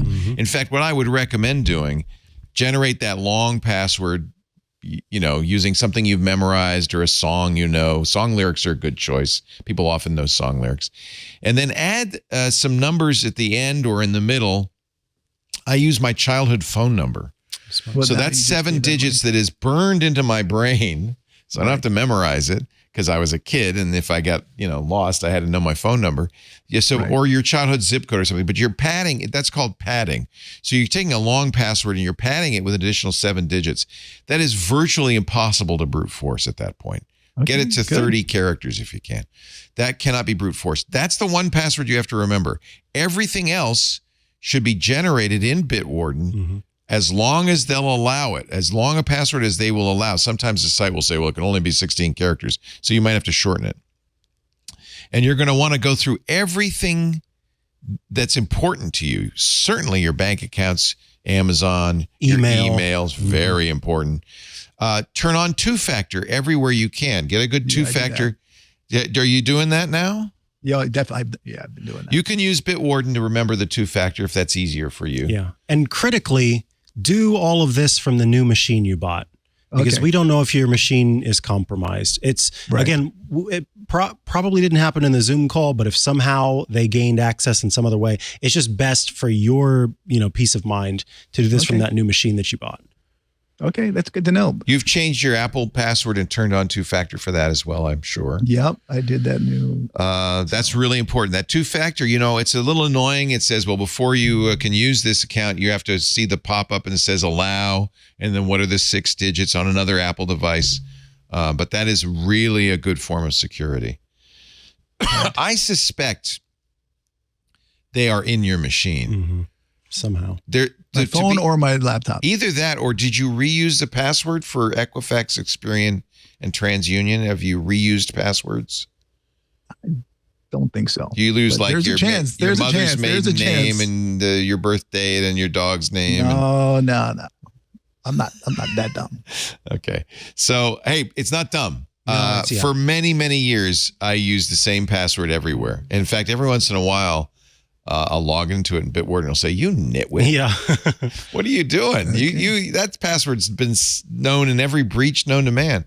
So it really is good. You want to have those totally random, non-memorable passwords on every account you've got. Yeah, I'm so sorry this is still going on. That's awful. I had hoped that it would have been resolved. And so to hear that. Right. Well, I'm just glad to hear that they weren't able to download any software on that Zoom session because that's what I was like, man. Somehow they got into your computer. I'm almost certain of that. What's weird is this guy who gave him the loan for those computers, he contacted me, told me, he's like, the guy's got an African accent. And he pretended it was you. I asked him for your ID and he sent over a license that looked almost exactly like mine. The photo was the same photo as my license, but it was like cropped. It was on a template, different signature. And I'm like, what? That is so intense. That's so involved. Yeah. So this is obviously big business. And it's sad to say, but there are actually little work camps where people do this. And oftentimes they themselves are being exploited by another person, higher up the chain. A common situation is they'll be brought in thinking that they're going to be doing a normal job. Their passports or other information will be taken away from them. And then they're required to work and do this. I read that New York Times article about the guy in China. Yeah. That was or Thailand. I think it was Myanmar. But anyway, it doesn't matter. There are countries all over the world where they don't care. And so that's where these work camps end up. And that's why they're so good at it, because they've got it down. They have a template that they use for a driver's license, right? They got your pictures from Facebook. But it's the same photo that I have in my license, which is not from Facebook. That's scary. Wow. How do they do that? You sure it's the same photo? Did you keep a copy of your driver's license on your hard drive? Or your passport? Yeah, but it's not the same license. You would think they would use the same exact license. They just take the photo off of it. Well, that's a good question. Maybe because of the address. No, they use the same address. Oh yeah, because that's right. That's what all the laptops arrived at your address. Yeah. This is just terrible. Yeah. I am so sorry. Well, what's terrible is when you're traveling on a cruise, all these islands, and your credit cards aren't working. Yeah. Oh man. And Johnny, you're like, what? I'm so sorry. But I think it's part of the adventure. At this point, it's a scorched earth. Yep. You should nuke that laptop. By the way, you don't have to throw it away, but you wipe it. You start over with it. You got to assume that everything has been compromised and act accordingly. It's not. You don't mind getting a new one. That's all right. Yeah. Take one of those 7 laptops you just got. Yeah, believe me, I was like, my wife's like, I'd like to have a new Mac, MacBook Pro. Yeah. So you don't want the guy who loaned him the money to call you. Oh, the cops went. Actually, I filed a police report. Good. You should absolutely do that. If only because insurance requires it, but you should absolutely do that. This is a terrible story. I have to say, you're handling it very well. I was watching TV yesterday. Falling apart. Yeah. There was an infomercial for that Norton LifeLock on TV, like a half hour, and I got sucked in. Everything they were saying, it was like, that's what happened to me. Yeah, it's identity theft. It's too late now, though. LifeLock's not going to do anything to help you now. I had LifeLock for a long time. Here's the problem with LifeLock and all of the others. It's kind of a sad story, actually. They were making very broad claims, and attorneys general in a number of states sued them and won. And LifeLock had to stop doing many of the things. They acquired a company, for instance, that did back-end transactions, still does for some of the big credit cards. They had a great pipeline of information about stuff being stolen, but unfortunately, they've been hobbled. So the good news is the credit card companies are doing a lot of that now. In fact, I don't know if you've noticed, we've noticed our credit cards get turned off or rejected much more often than they used to. Definitely. Yeah. That's because they have a lot of anti-fraud software running. Mm-hmm. It's all very automated. AI.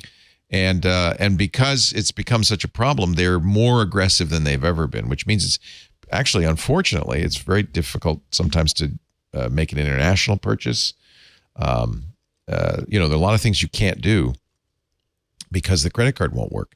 Lisa was trying to buy tickets to go see Madonna, and they rejected her because I guess that's the kind of thing you do with a stolen credit card. I don't know. In any event, it's no point in getting a third-party service at this point. You're doing the right thing. You freeze your all of your credit reporting agencies. You did the big 3. There is actually 5 or 6 that are widely used, so you can do a search for the rest of them. But get those big 3: Experian, Equifax, and TransUnion. Freeze them. That's an easy thing to do. By federal law now, they're required to make it easy and free to freeze and unfreeze. obviously, you'll have to unfreeze it when you want to buy a car or want to rent an apartment or whatever, anything you need a loan for or get a new credit card. But it's good to put those freezes on. Everybody watching should do that. They don't like it, by the way. And they will unfreeze at the drop of a hat because they lose money when you freeze. They make their money by selling your information. Well, and Experian really, especially when you're in a panic, you're trying to freeze it. They have all these upsells where they're trying to sell you their stuff. They're terrible. Yeah. And it made it seem like you had to pay for it to freeze it. Federal law, it's free to freeze and unfreeze. It has to be. That's a federal law. It's only recently, by the way. Then use a password manager. Use two-factor everywhere they let you do that. Bitwarden supports two-factor, so you could just do it in Bitwarden if that's more convenient. We talked about this on Security Now on Tuesday. In theory, it's better not to have it all in a single place. So you could I use 2FAS, which is a free two-factor program on my iPhone and Android phone. I like 2FAS. What's that one called again? 2FAS. Okay. 2FAS, and it's free. But you can also use Bitwarden. When you set up Bitwarden, you can set it up to do also one two-factor. It's so important to get two-factor on there. So important not to ever reuse passwords. Never, ever again. What else should he do? Nuke that laptop. Yeah, absolutely nuke the laptop. I mean, it's changing. I mean, times are changing. Listen, I used to travel the world. I'd have multiple credit cards, never had a problem. And if I did, maybe one card would get hacked. They just send me a new one. But to have 7 credit cards hacked, and 2 of them multiple times. Well, some of this is because you're a public figure. Mm-hmm. So because they knew a lot about you, because you're like me, you're in the public, they were able to get even more information. So you're a great target. This won't be the last time you or I will be targeted. And they have my phone number, and they say, don't use your phone number. Like, I have my phone number everywhere. They actually tried to call T-Mobile and add another line. Yeah, that's another thing they're going to do. And there's another, really important. I'm glad you mentioned that. Every single cell carrier will allow you to put a security pin on your account. Most of them now require it. Make sure your cell carrier has a security pin that they cannot do anything unless you give them that pin. It's kind of surprising that your website remains uncompromised, that they're not trying to post the stuff there. Don't jinx it. No, yeah, I know, but I'm glad. I'm happy that hasn't happened. Don't jinx but it makes me wonder sort of where they've gotten access that they don't also have access to that, I guess. And all the loans they tried to take out were business loans. Wow. Obviously, this is a very professional gang. They know exactly what they're doing. They moved quickly. They did a lot of things that, just some kid would not be able to do. Right. They're very aggressive. And you need to be equally aggressive in defending yourself. I'm so sorry, John. Anyway, it breaks my heart. I just hope I can teach other people, or they can learn. Well, that's from why we my spent mistake. some time with you on this. Yeah, I want everybody listening to do all these things. Yes, please. It's much easier to do it now. Yes, do it now than to do it later. You don't have to 100%. Wipe your computer, kids, but everything else do. Yeah, right. Yeah, we will put there's actually somebody just in the Discord put a list of all the credit reporting agencies. The nationwide credit reporting agencies, besides Equifax, Experian, and TransUnion, include CSC Credit Services, Credit Technologies, and Global Payments. There's more than there used to be, and it'd probably be good. They're required to offer freeze, so it'd be good to put a freeze on all I'm of those. going to go. Will you put this on your website? Yeah, or? We'll put this on the website. So I can. And John, you have my phone number and my email. You stay in touch. I do. I just hate to bother you. It doesn't. You are not a bother. You are a good friend, and boy. Well, I appreciate that. That stinks. And everybody, go support Johnny Jet. JohnnyJet.com. This is how he makes a living. It's ironic because most of your sponsors are credit cards. It's really ironic. But take advantage of John's free stuff. He's got a lot of great stuff, great articles. Thank you. Travel guides. He's got a travel tip of the day, newsletters. He's a great guy and deserves your support. Appreciate it. And you guys have an invaluable service. This information is really helpful. So thank you. Wow. It stinks. Yeah. Wow. So sorry. Hey, could be worse things. Honestly, I'm okay with it. Just want to get it. Yeah, this is what I love about you, Johnny. You have such an upbeat personality. Yeah. I'd be screaming bloody murder here. My mother-in-law said the same thing. I was like, listen, I'm not going to let these guys bother me. Good for you. Not ruin my trip. Yeah, they're jerks. Yeah. I'll just figure out other ways how to pay for Which things. boat were you on? I was on Enchanted Princess. Ooh, did you like it? Which we went on over the summer during Europe, and my kids loved it so much. I booked it. And honestly, it's such a great your kids for families. Your kids are going to be so spoiled. They're going to grow up and say, "Why aren't we going on a cruise every month?" Oh, that's what they asked for their birthday now. They're like, "Can we go on this cruise for our birthday?" And I was like, "Whoa, Johnny, they've been to 15 countries." Here's my assignment for you. When I retire sometime in the distant future, I want to go on a long world cruise. Yep. What's the best? Well, I mean, you've been on Seabourn. You've been on Silver Sea's my favorite. Silver Sea's your favorite, yeah. I've never been on Silver Sea. I like Silver Sea, but a lot of these world cruises are having problems right now because of the Red Sea. Yeah, they're all they're worried about Houthis. I remember when we went through a couple of years ago, we went on a cruise. We went through the Suez Canal and down the Red Sea, and they had anti-piracy efforts. They had people stationed on deck with guns, and they did a whole bunch of stuff. And the captain gave us instructions. They said, if we are boarded by pirates, cooperate. But they also had a signal that everybody goes to their rooms and locks the door. It was terrifying. And and they're using helicopters now. I know. To get on board. I know. All right, John, you're the best. Hey, you take too. care. Take care. See you guys. Bye, my friend. Bye-bye. That is just... I hate it. It's gotten worse is the problem. Yeah. That's really the problem. They're much more sophisticated. That's what I'm going to do. I'm going to go on Semester at Sea. You're right. They offer that, don't they? That's a great idea. Whoa, Santa you get Barbarian. To take classes. Yes. That's a great idea. I could learn something and see the world. We are out of time. Oh, is it time to say goodbye? Now's the time to say goodnight to all our family. We do this show every Sunday afternoon around 11 a.m. Pacific, 2 p.m. Eastern time. We go for a couple of 3 hours. We have to finish up by 1:30 our time, 4:30 Pacific Eastern, so that we can get ready for the next show, which is Twit. If you want to watch us do it live, we stream it live on YouTube right when the show begins and right when it ends. YouTube.com/Twit. But really, the easiest thing, and of course, if you're in the club, you can watch it. Exactly. You see all this silly stuff before and after. And you see Mikah's reviews of all sorts of things and the hands-on Mac and iOS today. But if you want to watch the show at your convenience, you can always go to twit.tv/ATG, or the old website still works, techguylabs.com. You can also subscribe in your favorite podcast client, and you'll get a copy of it the minute it's available.